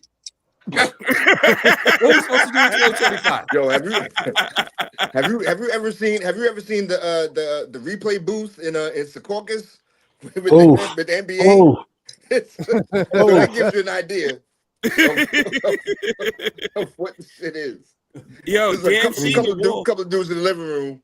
Dan seen the wall. So he's seen the wall at One Penn Plaza. You can't do shit. You can't stick your finger in your nose to pull a booger out because they can see they see all that shit. Wow. Color and everything. Yo, how many people you think do the scratch and sniff? Because I be seeing people scratching and sniffing all the time when I be outside. I be your boy Embiid. Your boy Embiid does that shit every time he's at the free throw line. Yo, that shit is nasty, dog. What's going on with him, man? He needs some witch hazel wipes or something? What's happening? This is Taylor wipes on TikTok right now. Damn. That shit is nasty. Right, Witch hazel wipes. I'm putting yeah, Trump is an S, but I put Palestine at D because free Palestine. We're not going to go in too much on that because, that was just what is still going on. One of the most disgusting things ever in the world that doesn't need to be celebrated. Doesn't, Mm-hmm. And then once again with this monkey going into office effective the 20th, let's just say that the land seizure that the Israeli people are doing is going to get even worse. Yeah. So it's on you. Okay. We got the wrestles or women's basketball. Said what? Oh, women's basketball. I got it. Women's basketball in 2024 or pro entertainment. All right, we can talk about women's basketball. Have at it. Yeah, no, that for me gets an A, man. It's matter of fact, we can even argue and give it an S. I mean, that Liberty team, did what it's supposed to do. And also that the women's Olympic team also went ahead and did not disappoint in the Olympics. So yeah, man, it's hard for me not to give them anything but an S. Then you had the Caitlin Clark, Angel Reese thing. Clark, yeah. Right. Well, yes, that part as well. That part, I forgot about that. Thank you. That part, it was good for the media, as far as the media, but we all knew what it was. I mean, Caitlin Clark was not. She didn't receive anything different than what any other rookie received. Hey No, guys, I gotta go. I want to wish you guys well. I got a situation I have to handle. Please be well. Give you a All right, wrap man. up real quick. AMERIME Media everywhere, people. AMERIME Media. Check us out. I'll see you around, gentlemen. Happy New Year. Happy New Year, brother. Stay safe. Happy New Year, bro. Take care.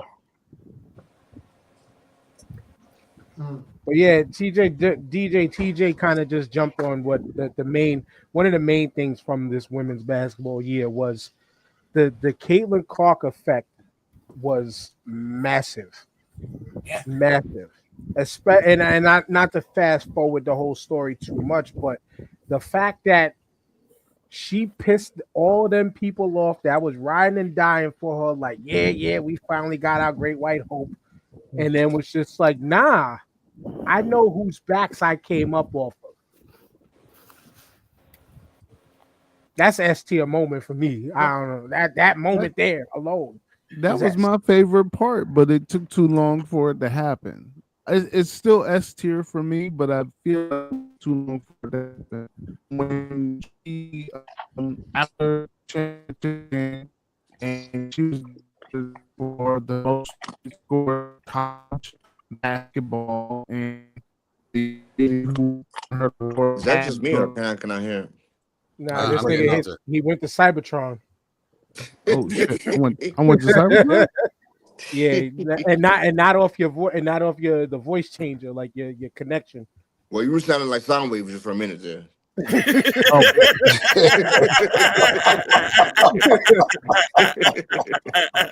sound like Soundwave for a minute. My bad. I'm good now. Yeah, you're good. But when Shorty gave her the award for being the most scoring athlete in women's basketball, she even had hate in it. She was like, "Oh yeah, and I did it when they ain't have 3-pointers." So I really feel like everything she's done this year for women's basketball, I think it's great.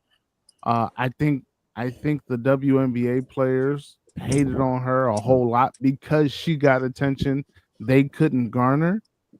And I think that caused a good storyline, a very Vince McMahon-like storyline, but I think it also hurt the product because who wants to go see Shorty go out there and get mollywopped on a flagrant 2 foul when she didn't even have the ball? The ball wasn't even on her side of the court. Like they was just knocking her ass down for no reason. At the same time, I do think she needs to get tougher because it's only going to get tougher for her in the years moving forward. And she has to do something to, something like winning. Because this whole we loved you because we watched you in college. We're from a small town. You played in a small town. All that shit is only going to last for 1 or 2 years. Juju's coming, But all of Yeah. that shit, all of that fanfare that she garnered is only going to last for 1 or 2 years, at max 3. But she's got to win something or be in some very competitive games so that she can keep white eyes on the sport. And if she can do it until they get the new TV contract, that will be excellent. Juju is coming, but Angel Reese is already here, you know, and she's been dropping double doubles like every game, damn near. Double misses with layups, or you Listen. Look, it was all good, right? It's putting eyes on the sport, but and it's giving the WNBA something that they haven't had in a long time. Exactly. But also, it's helping the sport. Look at Andre Wilson. 2-time MVP, wasn't making a lot of money, was talking about leaving. Now she's got a Nike deal. She's making millions of dollars now. It helped her to say, hey, look, y'all see what Caitlin's doing. Y'all talking about Angel Reese, but what about me? I've been here. I've been MVP. I've been holding it down. I won championships. And now Nike was like, yup, you right. Get your money. Gave her a contract. You know what I'm saying? And things like that. And then we talking about Juju. Now, I'm sorry, but Angel Reese is not Juju Watkins. Okay, under no circumstances. When Juju hits that league, Angel Reese is gonna be forgotten a little bit, something. But we got Paige Beckers, which is Juju's competition right now in college. She's gonna have something to say too. So we might essentially have another Caitlin Clark Angel Reese effect when Paige and Juju comes out. So this is gonna probably continue on next season. And also shout out to Brianna Stewart, who took her ass over there to that New York Liberty and brought their first championship home. And she's been banging for a long time and won championships and MVPs and stuff like that. So all of it was good. And so that's why I think it's S tier. I love Angel. She just got to get a layup package. That's all I know. She just got to get a layup package. Speaking of Asia Wilson, what y'all think about, because I watched the Roommates podcast where she said she could beat Josh Hart in a game of 11. Cocaine is a hell of a drug. What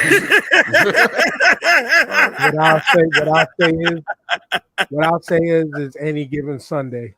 Nah, bro. Because anybody can get beat at any time and anything. Yo, Dan, unless Josh Hart's in a wheelchair, there's no circumstance on earth when she gonna beat my man. I'm sorry. She don't believe. She was trumping when she said it. She was trumping. She don't even believe it. But is that going to be the phrase for 2025? As a woman, as a woman, she can't go up there and say, "Hey, I can't go beat a man in a game to 11."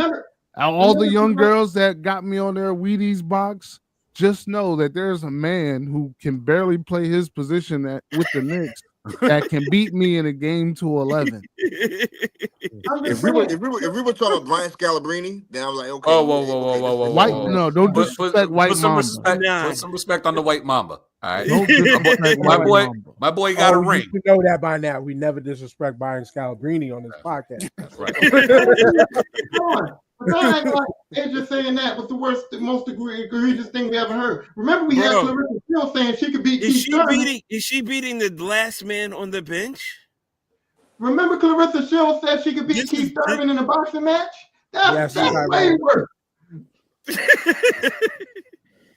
I mean, the men play at a much faster and more physical pace. One on one. No, y'all not grasping. Come on now. All right. No competitors ever going to say they're going to lose to somebody. But Asia Wilson's like a center in her league, right? But Josh Hart is a small forward, bro. He's a beast on the boards. He's a beast. He's way faster than he's an undersized power forward. How are they playing the game? Because if you're playing a 2-dribble, anybody it's not a 2-dribble. It's a straight regular game to 11.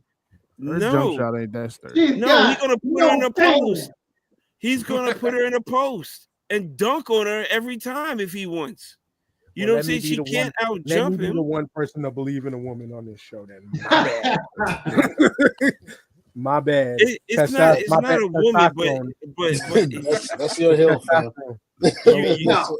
If there's no cameras around, I believe Asia can beat them in a game 2-11. If there's no cameras around,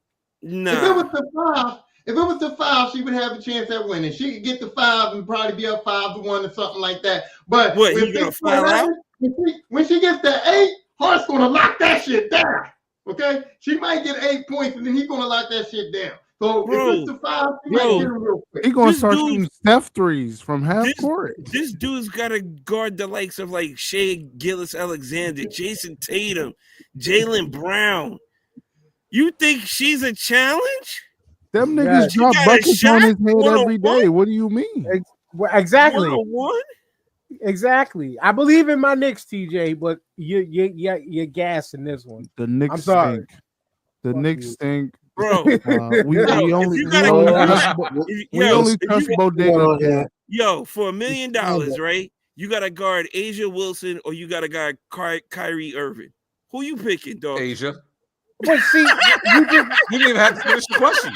You just move the goalpost. Tyrone, no shots at you. When you pull the Tyrone, TJ.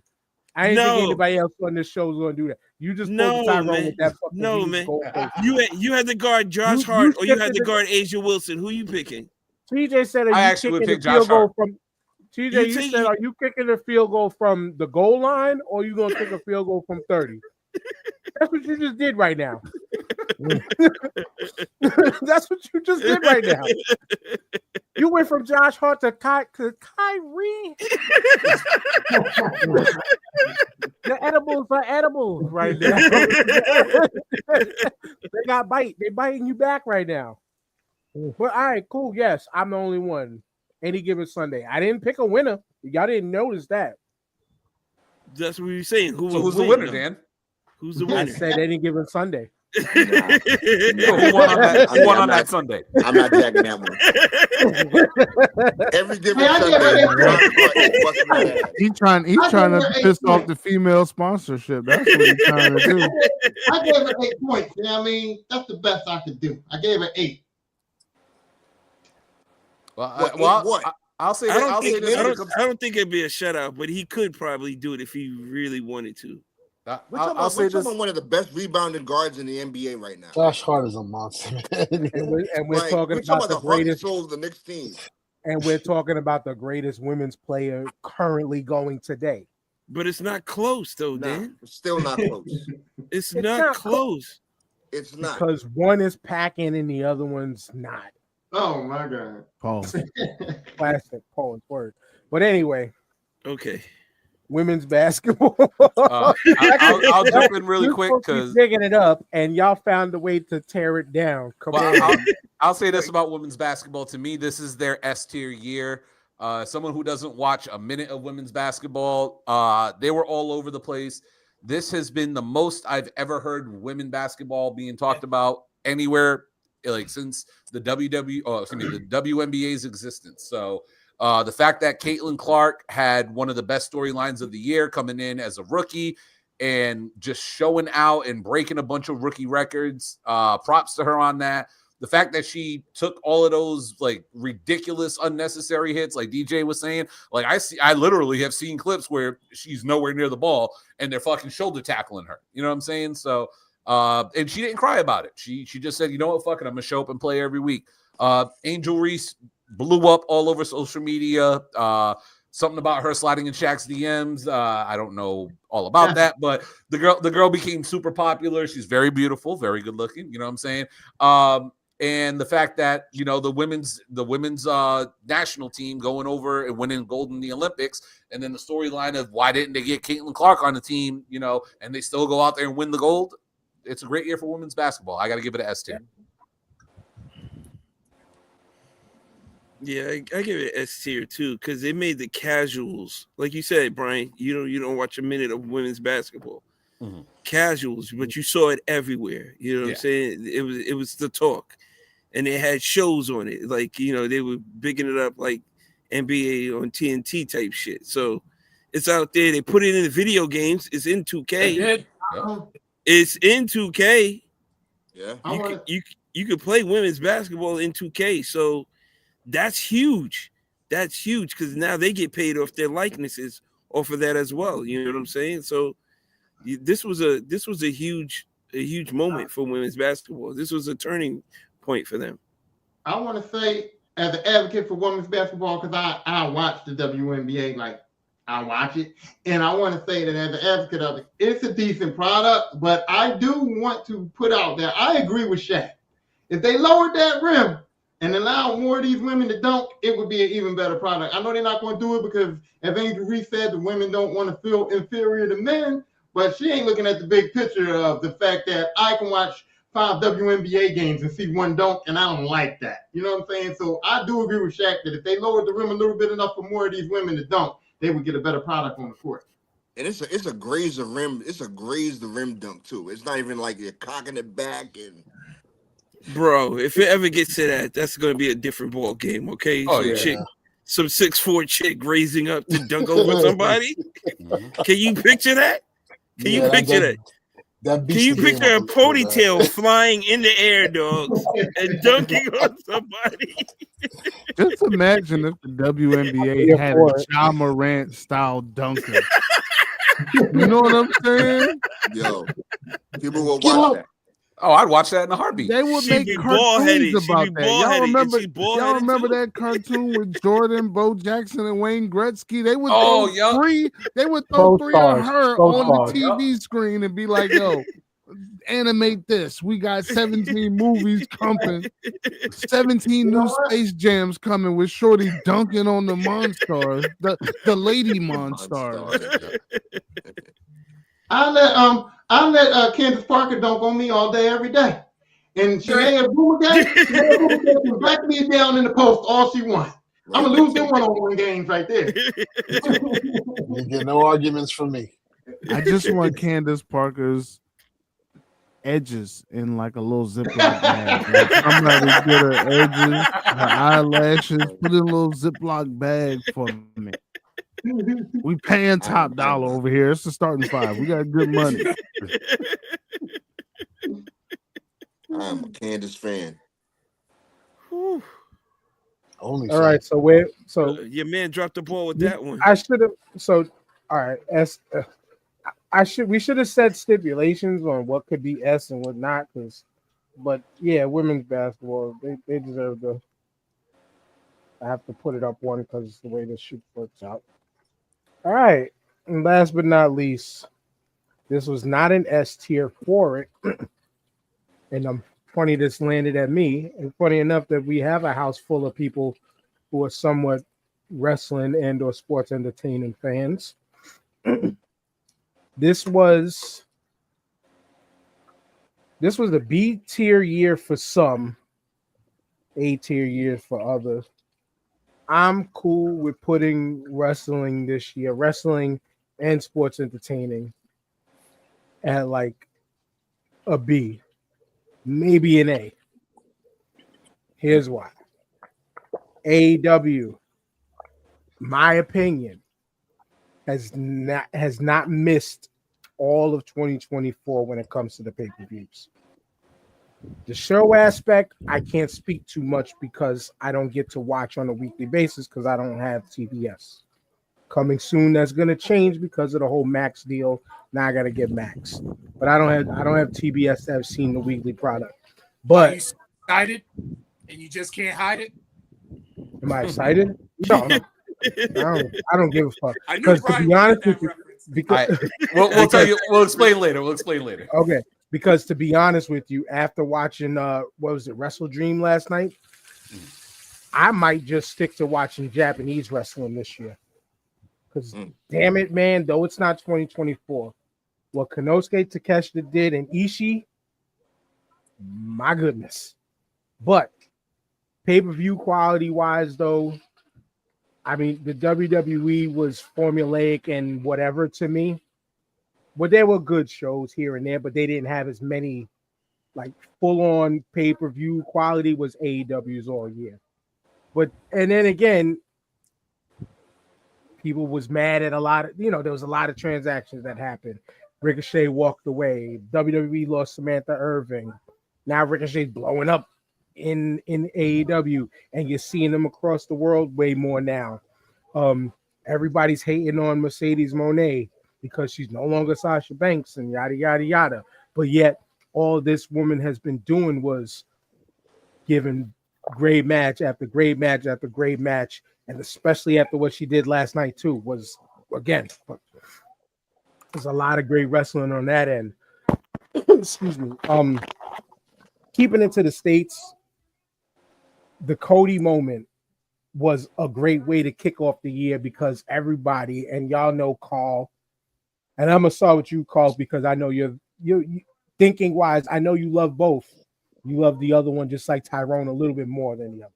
But I'm gonna throw this to you now because the Cody moment, because this is what Jamal reminded me of. Cody finally did it, finally won the championship. Like it was just like, damn, 2 years. We know the titty tear that he broke, ripped the pec, that was delayed it and all that, right? But then it just was just like just flat. Now he's had wins. He had wins. Crown Jewel was just another one of those. It was another look at us. We got money moves. This look what we could afford. Saudis, you know what I'm saying? Type shows. The pay-per-views, in my opinion, was lackluster with the exception of WrestleMania was okay. SummerSlam wasn't worth me going back to watching.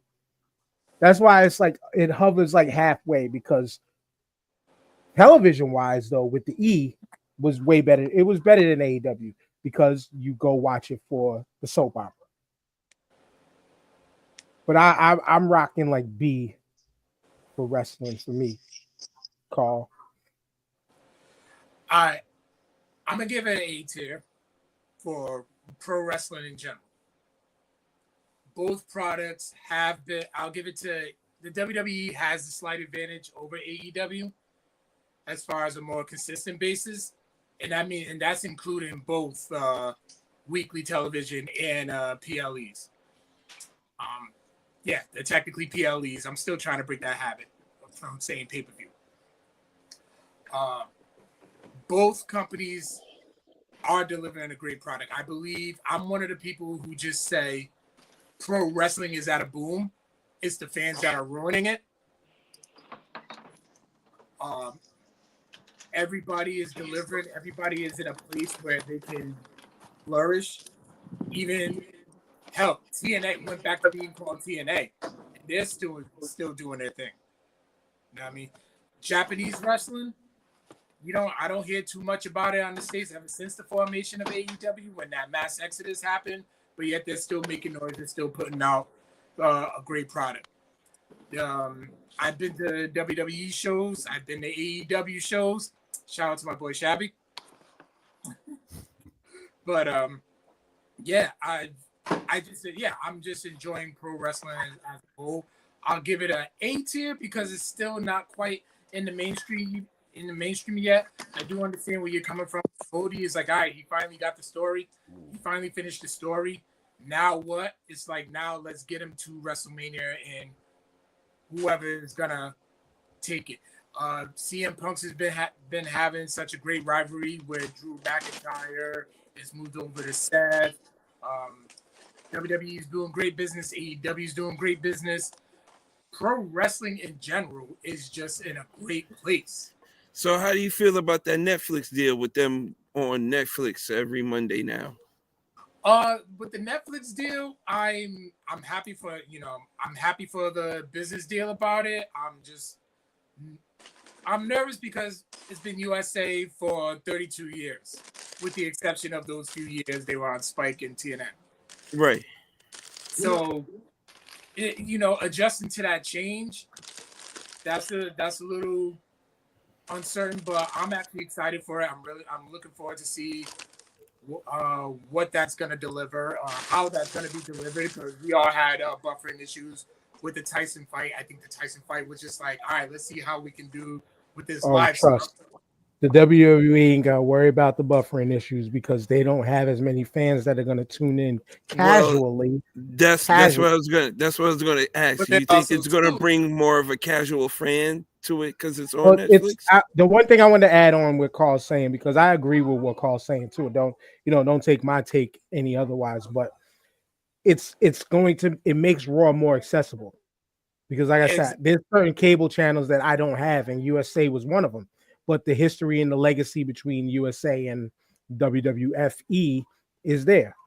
But now there's way more millions and millions and millions of people who got Netflix.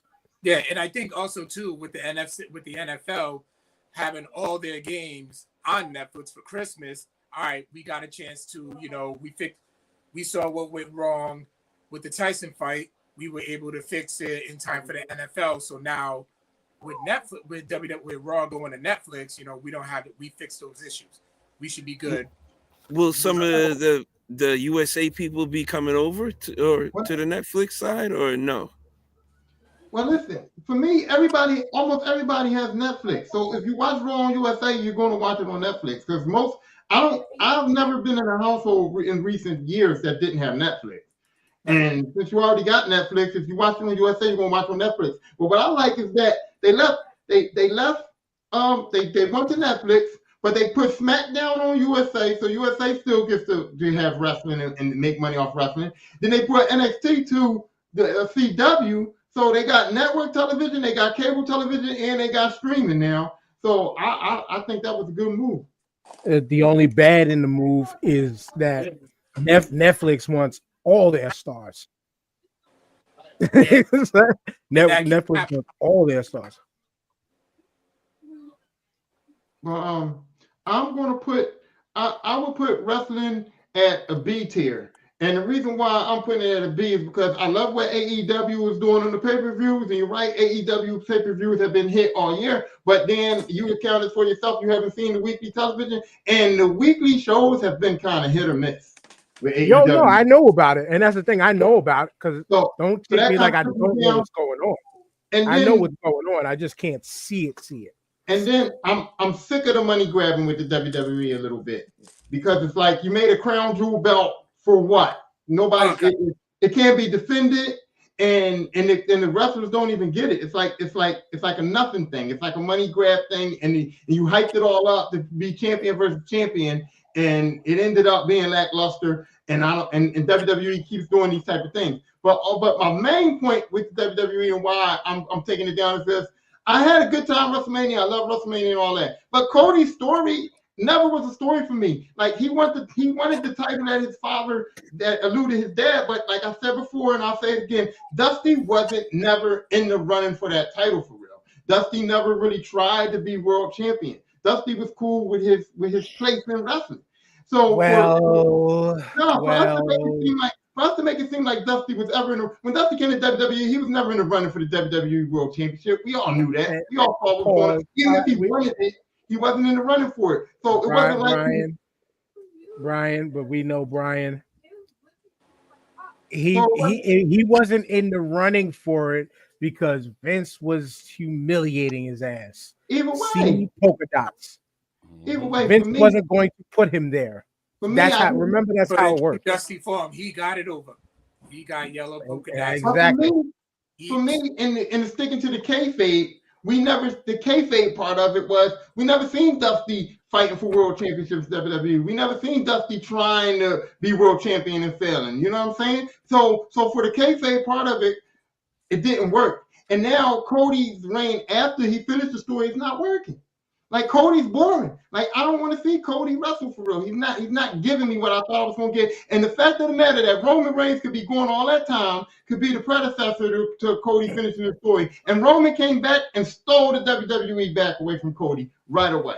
It's because he only shows up for the big events. So yeah, it's easy. It's easy to ask somebody who don't be here to show up and entertain people. He's the rich auntie. Roman is the rich auntie. He show up at Thanksgiving, throw you $100. You love your rich auntie. You built Cody up to be the future of the company. You built Cody up to be the face of the company. And the man that he took that face and that future from walks in 1 month and takes it back from Cody. That means Cody ain't it, bro. And here's where I gotta set that straight too, because Cody still is the man of the company. Why? Cody is still bringing this. Pause. No Diddy. Cody is still bringing the kids. Cody is still selling the weight belts to the kids. He's still, he ain't the American Dream, So American how Nightmare. But point is, Availability. That's what he so how do brings you to the feel kids. Triple H is that running the company now? right, it's a hit. That's a hit or miss because people were caping for this man, and he's had a lot of. There's been a lot of so shit. Yeah, but you The can't biggest please everybody. That's what you I'm can't. enjoying Triple H product. So it's like, but it's just I understand where people are complaining. The lack of representation and his That corporate part is what I was answer. going to get to. Yep. Yeah, his corporate answer for it was like, all right, I do get it, but then it's like, all right, you could have threw something in there, So it's like overall, I still think it's a good product.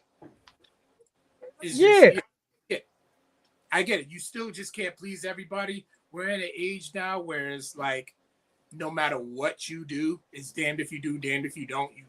People are just gonna complain regardless. So you kind of just got to take that with a grain of salt. True, but that was a huge thing from 2024. Was everybody was all, oh, Triple H is cooking, Triple H is cooking, cooking.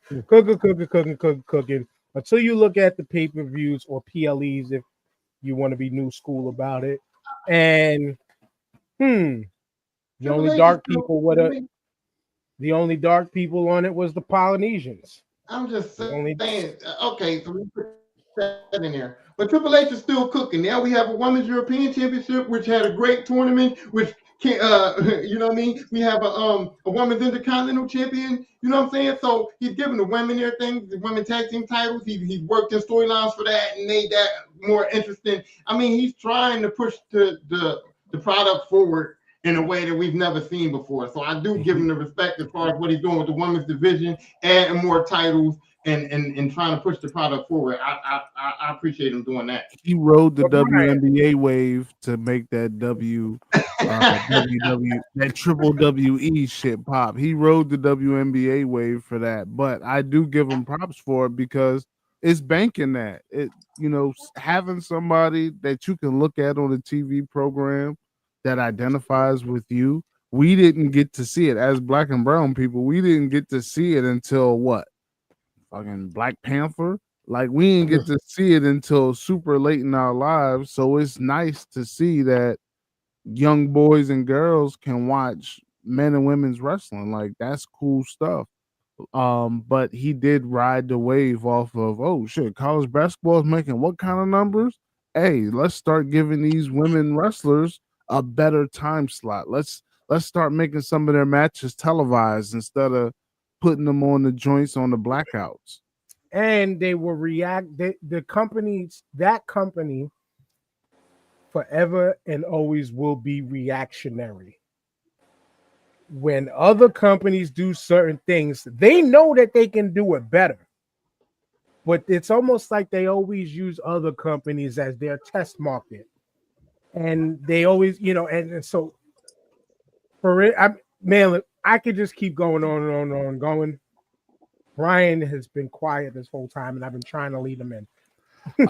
I know you want to lead me in because I am the wrestling podcast dude, but I want to hear what Jamal has to say about the world of professional wrestling. I give it a B plus because it got me back. I took like 2 years off from wrestling. I, I'm a little. I haven't made a decision yet on Triple H's writing and his storylines and all that stuff. I love the villain Rock. I thought that was brilliant. I thought that was a good move. And I got back into AEW, but I give You're one of like two people who's like that version of The Rock. Yeah, I know, but as a dog, they used him. They made a version. I know that he's been a baby face for so long. So I like that version. But I think the state of women's wrestling is at a spot where it's never been. So kudos to that. And I give it a B plus, man. All right, so I guess I got to go now. Here you go, man. It's been since May since I've publicly talked wrestling in any way, shape, or form, which is pretty interesting to say as the wrestling podcaster. But for me, I look at these past few months, right, that we haven't been on, and me, Kyle, and Eddie have all been sitting back and watching as a fan, not as somebody who, you know, every week we got to find reasons to like something or dislike something, and just watch the world of professional wrestling grow. I'm not going to say it's an S tier because there are certain reasons why I can't give it an S tier. I'm trying to convince. By the way, Stovetop goated. Stovetop is goated. I'm giving y'all the finger who hated. That's what that was. Shout out to canned cranberry sauce. But no, I got to give it. I want to give it an A for a specific reason. And before I explain why I'm giving it an A, I got to say I would give it a B because WWE, shout out to them, all the success they're doing, what they're about to do with Netflix. The hype train has been phenomenal. They're promoting themselves. They're doing all these, like, you know, promotions, interviews. You see wrestlers everywhere promoting stuff. Props to them for what they're doing. In-ring product, it's like going to McDonald's. You know exactly what you're going to get when you're watching WWE. You're going to get consistent wrestling. You're going to get decent to good storytelling now that Triple H is in. You're going to get storytelling that makes sense. You know what I'm saying? So, like, even though, yes, a lot of the times it is predictable, they're predictable winners, but at least it makes sense. So you're going to follow a story and you're going to get the payoff that you eventually want. When it comes to AEW, as much as I love AEW, this was, without a shadow of a doubt, the worst year in their existence. And that does not mean that they are dead in the water. That does not mean that they are a bad show. That does not mean that the wrestlers don't go out there and perform. It just means there is something wrong with that company. You are making terrible decision after terrible decision after terrible decision after terrible decision that can easily be fixed, which is why I will never bury AEW. But let's all be honest. Still to this day, there is no reason in any way, shape, or form, and don't give me Jack Perry, that they aired that CM Punk footage. There was no reason for you to air that footage. You did it just to get a cheap rating pop, and numbers will tell you from the moment they aired that footage till the end of this year, they have been on a ridiculous downtrend. And that's coming in a year where you sign one of the greatest Japanese professional wrestlers of all time, the pound for pound best professional wrestler currently going today, and one of the hottest free agents who was one of the biggest female stars in WWE history. You had all three of those things going on, and your numbers went down instead of up. Something is wrong there. But I will say this. I agree with Dan 100%.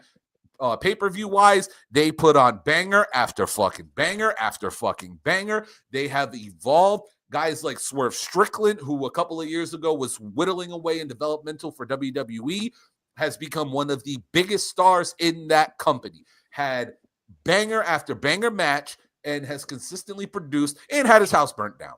Okay? You have evolved so many people, and for some reason your company is going in the opposite direction when it should be going in a positive direction. We should be talking about how y'all just got paid by TNT and TBS and Max, but you're airing footage of the guy who doesn't belong, who hasn't worked in your company for almost a year. You know what I'm saying? Let's keep it real about that, though. That moment was dead and gone, and they utilized it to make a star turning again. When, you know what I used to always say, when are they going to turn Jungle Boy into Jungle Man? Agreed, but at the same time, you made a star, but you lost a quarter of your viewing audience. And that's why I got to put wrestling at a B too, because like Carl mentioned, the fans, you assholes. Why does the ratings even matter to you, fans? So that's what I was gonna say.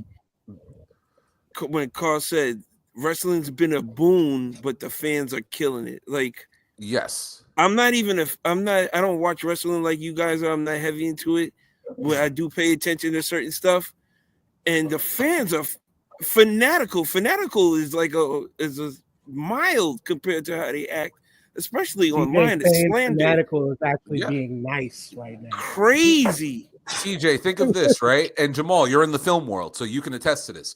We took a guy who was a professional wrestler and made him into the highest paying actor in all of Hollywood. Wrestling fans will ride and die for the people that we love. You know what I'm saying? Like that's how we are. We support the people who treat us right, who entertain us, and do the right thing. Okay, I'm gonna piggyback off of that for a shameless plug real quick. I got a Lisper podcast episode called "Smells Like Chitlins," and that's in reference to The Rock. And do you smell what The Rock is cooking? And I was talking about his movie career, and it smells like chitlins. And that's a Lisper podcast episode. If anybody want to know how I feel about You get what I'm saying, right? Like again, you have fucking what's her name? Homegirl Carl. What's homegirl's name from Central Falls? Viola Davis or whatever. Yeah. You got her, you got a Denzel, you got an Idris Elba, but no, The Rock is the highest paid motherfucker in all of Hollywood. Fuck Liam Neeson, fuck all them people. The Rock was number one. You know what I'm saying? Like we were able to bring him to that stature. When it comes Cena to how stepped up too. Cena's like a household name now. The Peacemaker. He's done like every car commercial that you hear on the radio or see on TV. That's his voice. He's you know good. what I'm saying? Like we literally in the world of professional wrestling can take somebody that we enjoy, that we know is good, and can turn them into a Hollywood star. Yeah, the next person is MJF is the son of Adam Sandler and Happy Gilmore too. That's coming out. You know what I'm saying? Like there is a crossover. The guy who's in AEW, the one that talks a ton of shit. No. The guy who's just Guardians of the Galaxy. Dave Bautista. Batista. Yep. You got even Steve Austin had his own bounty hunter show or some shit like that, and now he hosts all these country shows and shit like that. Like these guys are on TV. And you got to remember too, when it comes to the world of professional wrestling, they are and I don't care what anybody says, they are the best one-take artist in the entire world. So whether you're telling them to go out there and talk to 10,000 people and millions at home, you got one shot to get that promo correct. You know what I'm saying? Like you gotta hit it at one time. Not to mention all the physical stuff that they do in that ring too. So pro wrestlers transfer into actors very easily, whether they're good actors or bad actors. You know what I'm saying? That's a different story. You know what I'm saying? Right. Some of the you might get, the movie with Roddy Piper, or you might get, the Tooth Fairy. Yeah, you know what I'm saying? but V's a cult classic, man. Don't shit on V, bro. but the reason I give professional wrestling an A is because Roddy Piper was in They Live, not V. They live, baby. That's what it is. They live. My bad. But for me to give wrestling an A, the reason why I'm lifting it up so much is NXT and TNA, where I always say, you're only as good as the worst person. Like it's like running a marathon, right? Like a team marathon. You're only as fast as the last person that's going to cross that finish line. You know what I'm saying? And for me, I look at it as, we always talk about the top two. Right there. We talk about the top two all the time, right? But if we're talking about like the bottom two in NXT and TNA, you had a crossover between two brands. You have someone from another company coming in and challenging for a WWE world title. You have a guy who doesn't work for the company, has the #1 viewed video in your entire company's promotion.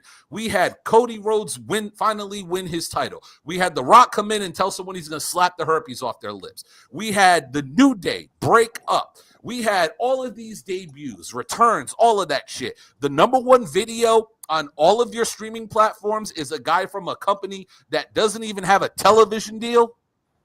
You know what I'm saying? Props to him. And that dude in the world of pro wrestling is a guy who works for the bottom 4th company. This guy released a song that went #1 in other countries. He made it to the top 4 on iTunes in America. He beat Taylor Swift and Beyonce on the week of their album drops with a meme song. Like, if that's not winning, he had his face on the Sphere. He had his face everywhere. They put his face at basketball games. People are singing his song. Watch this. Since you don't watch wrestling, TJ, check this out. Yeah. Say his name and he appears. I believe in Joe Hendry. Yeah. You know what I'm saying? Like, this dude's not even on weekly television. and he broke out and went viral. You know what I'm saying? But Ryan, the pushback though, this is why we could keep it in that float of the B, because you mentioned the positives. WWE finally playing outside of their own universe. Yes. But they only did it with their AAA league team. Still they counts. did it. It was Staten Island Ferry Hawks versus the Oakland A's. And the Oakland A's is TNA, i.e., they're their own company, they're their own thing. They're a major league program. Yes. But they went down 3 or 4 levels in baseball to go play somebody else. Yes. And he could have did a better job in giving some of their top talent. Oh, mind you, even advertise them, which they didn't even do. They didn't advertise. They barely advertised them. Well, then, all right. So I'll counter that with this, right? How long has TNA been around? TNA, Impact, whatever we want to call it. How long has it been around? 20 years. 20 plus, yeah. 20 plus years. When in the history of WWE have they even acknowledged TNA's existence? It was one time when Kurt Angle said, "Hey, I heard TNA's hiring." That's a plus. But And again, you're sending. My problem was you're sending the TNA's top talent, who, by the way, the tops of the tops. Shouts out to the homie B Rob. He always called it, legal contract tampering.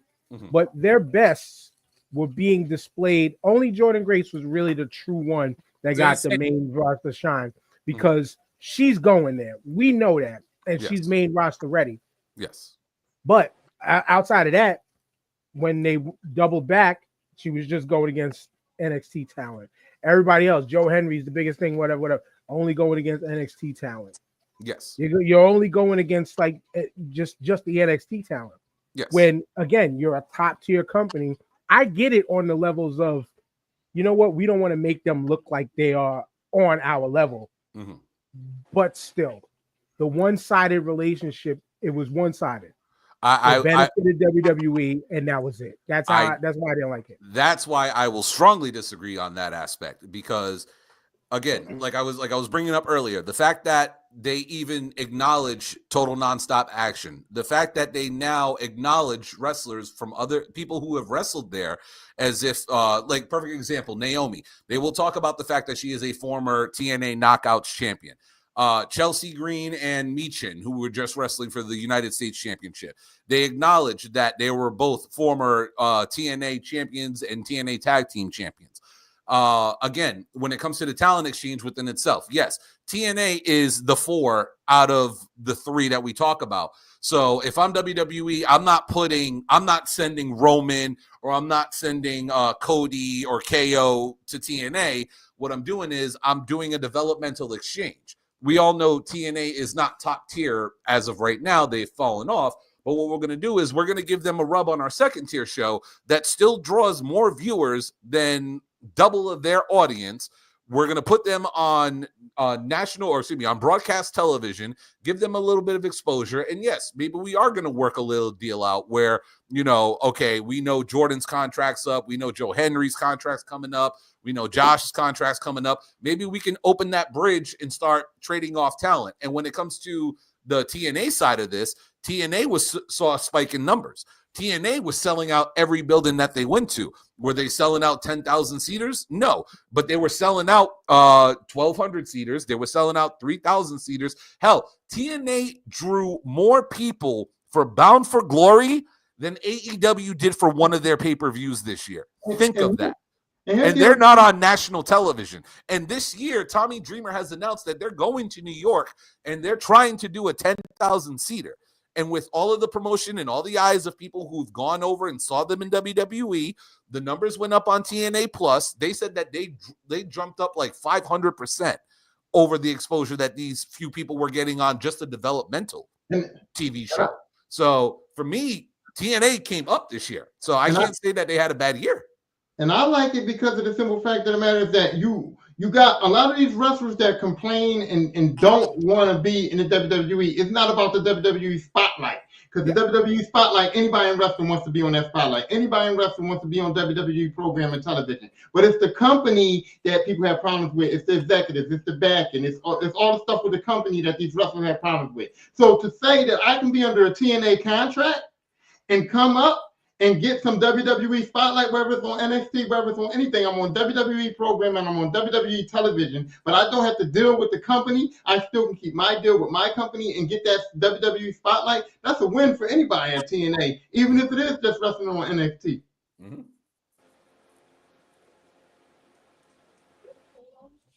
So what do we have? How many B's and A's?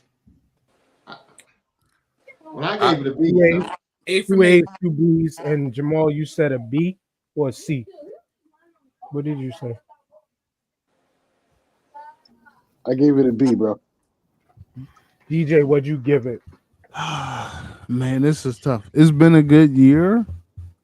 I'm gonna say an A, but it's like an A minus. It's a hard to follow because with the young boy in charge now, this year is going to be difficult.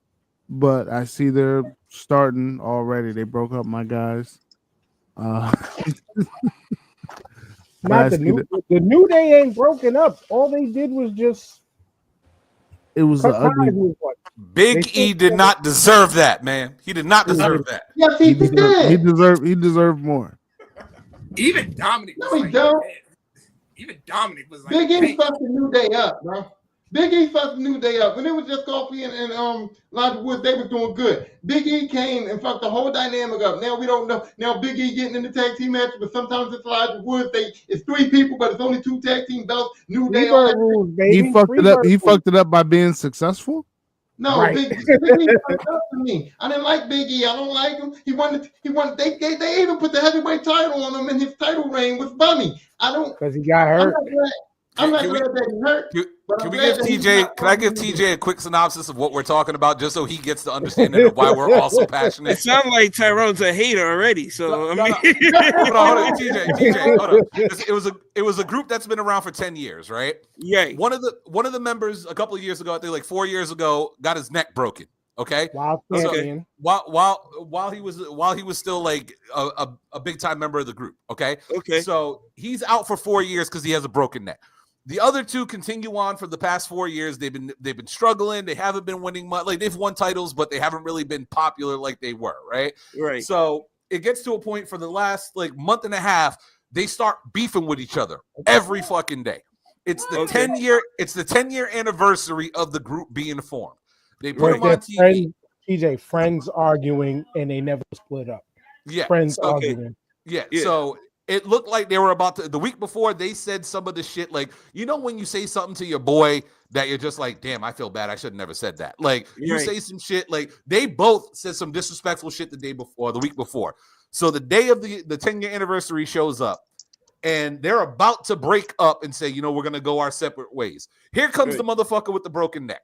He hasn't been around for 4 years, but he's been on all the pre-shows. He's been doing like stuff for the company. Right. He comes in the ring. He's like, yo, I can't see y'all 2 break up. We're brothers. We're family. You know what I'm saying? Like, we got to stick together. And then the both of them look at him like, where the fuck have you been? like, yo, you wait till now to show up? Like, you wait till he's like, yo, I broke my neck. And then one of them goes, okay, you broke your neck. So what? Yeah, nah. Yo, he's like, yo, Stone Cold broke his neck and he came back. Kurt Angle broke his neck. He came back. Fucking Edge broke his neck and he came back. You could have came back whenever you want. They all came back with the perks though. Yeah, well, yeah, that too. But yeah, yo, they just verbally destroyed this man. So they both went against him.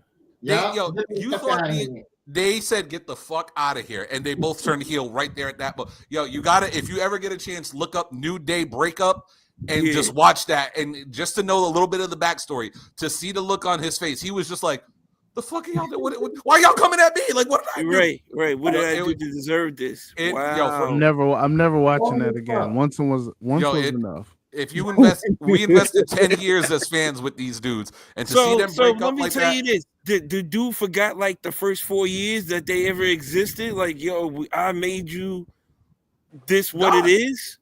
They just said, yo, where the fuck have you been? And mind you, they're like, yo, not only did you leave us, you started doing all these shows, you started writing children's books and shit, and he came out with like some you remember the Schoolhouse Rock videos? Like he made they made like a Schoolhouse Rock about a girl who was like an African American girl at an all white school. Like they did a story about her. Like so he's done that. He's a good guy. Yeah, no, that's the thing. He's a phenomenal guy. Everybody loves Big E. And then they just looked at him like, the fuck are you doing here? Like, yo, they just ripped into him. Like, it was, wow. It hits, man. It hits. Everybody don't love Big E. I don't. I hate them. You like lowercase E? Not real life. It was crazy when He a lowercase.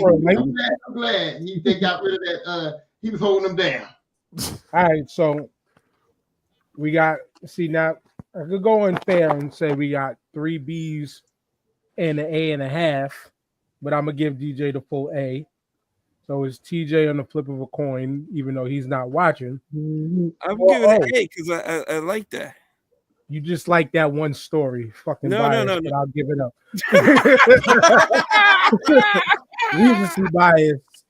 Recency bias, but professional wrestling deserves it. It's the fans that deserve an F tier. And we finally done, y'all. I thank y'all for sticking it out for 3.5 hours. But we knew that it was going to get this chaotic. We knew that it was going to go this route. And yeah, man. Don't let 2025 get you fucked up. DJ Mr. Bird, you know what to do. Yep. So you can follow me at Mr. Bird 1027 on all platforms. New projects coming up real soon. My daughter's in there screaming right now, so I apologize if you heard that. What else we got? Codex, 10 years of Codex. You can find us everywhere. Like I said, you can catch me on Mixcloud, Mr. Bird 1027. And starting this month, you'll be getting if you follow me on Mixcloud, you be getting exclusive mixes, and then you also continue to get my WBRU mixes in advance. So. Nice. Keeping it in Rhode Island.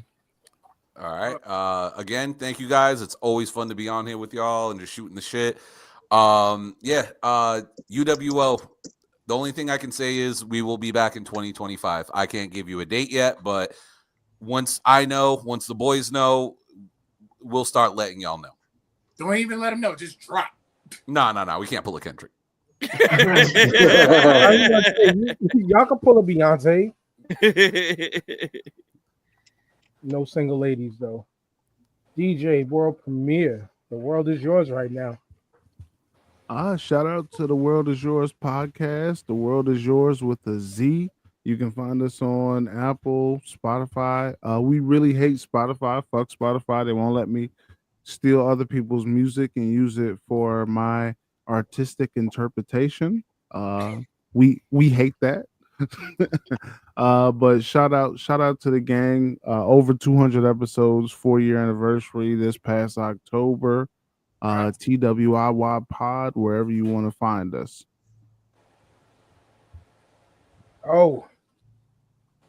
Yeah, great show, man. I apologize for my connection difficulties, man. I kept coming in and out of the show. I just kept freezing on me. I apologize for that. Yeah, man, great show, man. It was fun rehashing ups and downs of 2024. Looking forward to 2025, man. I'm sure it's gonna be better. Shout out to the listeners. Shout out to my my co-host today and our guest today. And yeah, that's about it, man. Jamal, you spread your issues to he made it. It's all good. Shout out to for all the guests today, for everybody coming on the show. Shout out to the listeners and everybody in the comments. No, it was dope. Rehashing the craziness of 2024 with everybody. Great show.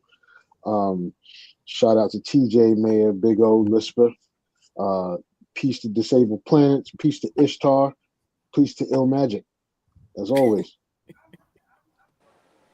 Ice, TJ. Yeah, it's freezing fucking cold. out in the cold. Fucking cold out here. I'm waiting for y'all to wrap it up. But nah, it was a great show today. Respect to Carl for winning his belt. You know what I'm saying? That's a big deal. Yo, shout out to Brian. You got to get up soon, brother, in the 2025. We had a great time last time. DJ always is funny posting the belt. You know, to my boys, JG and O, Lisper, Dan. Yo, I think for the rapper for 2025, it'll just be The World on Fire. So should be an easy one to get through, or it's going to be even longer than this for all the bullshit we got to witness. So I'm just keep doing my thing. You know, I still got to go to work. I still got to pay bills. So until it affects me in the street, I'm good. Big facts. Tyrone couldn't be left out without the ball. Great show. I enjoyed it. Shout out to all the guests. I love it when guests come. Shout out to Brian. I can't wait till the UWO comes back up because I'm going to be in the building again for sure. Maybe I can get on all you have guys shows too because I'm I'm available and anytime. I like to link up and talk my shit. I just want to bring props to the fact that it's January the 5th and the Commanders season ain't over. You know what I'm saying? Commanders making the playoffs this year. Y'all see the bout, you know what I mean? And it's been over for us, man. So you're welcome. You're welcome. We didn't forget that Tyrone actually picked your team to win the division too, Carl. We didn't forget that. Hey, let's not talk about that. Yeah, we're not past is past, right? did the Patriots fire their coach? Yeah, they did. We did. Yeah, they fired right after the game. Shout out to Black Privilege. Yes. Shout out to Black Privilege. Right before Black Monday. Man, get the champagne. They're funny. Six They did the fucking Arizona State. They fired him right in the end zone. Good. They ain't even let my man get on the bus. I gotta tell you real quick. They told him to go to the other. Use that exit over there. Nah, they got an Uber account. You got an Uber account, right? They fired him before the game started. That's why the Patriots went out there and won. Damn. We did this for you. Right, what are you doing? Huh? Nothing. Don't mind me. He can sleep late tomorrow. They won the game. Ain't It's nothing 2025. else. We out. We ain't nothing else I gotta say. Peace. Peace. Later. Peace. Peace.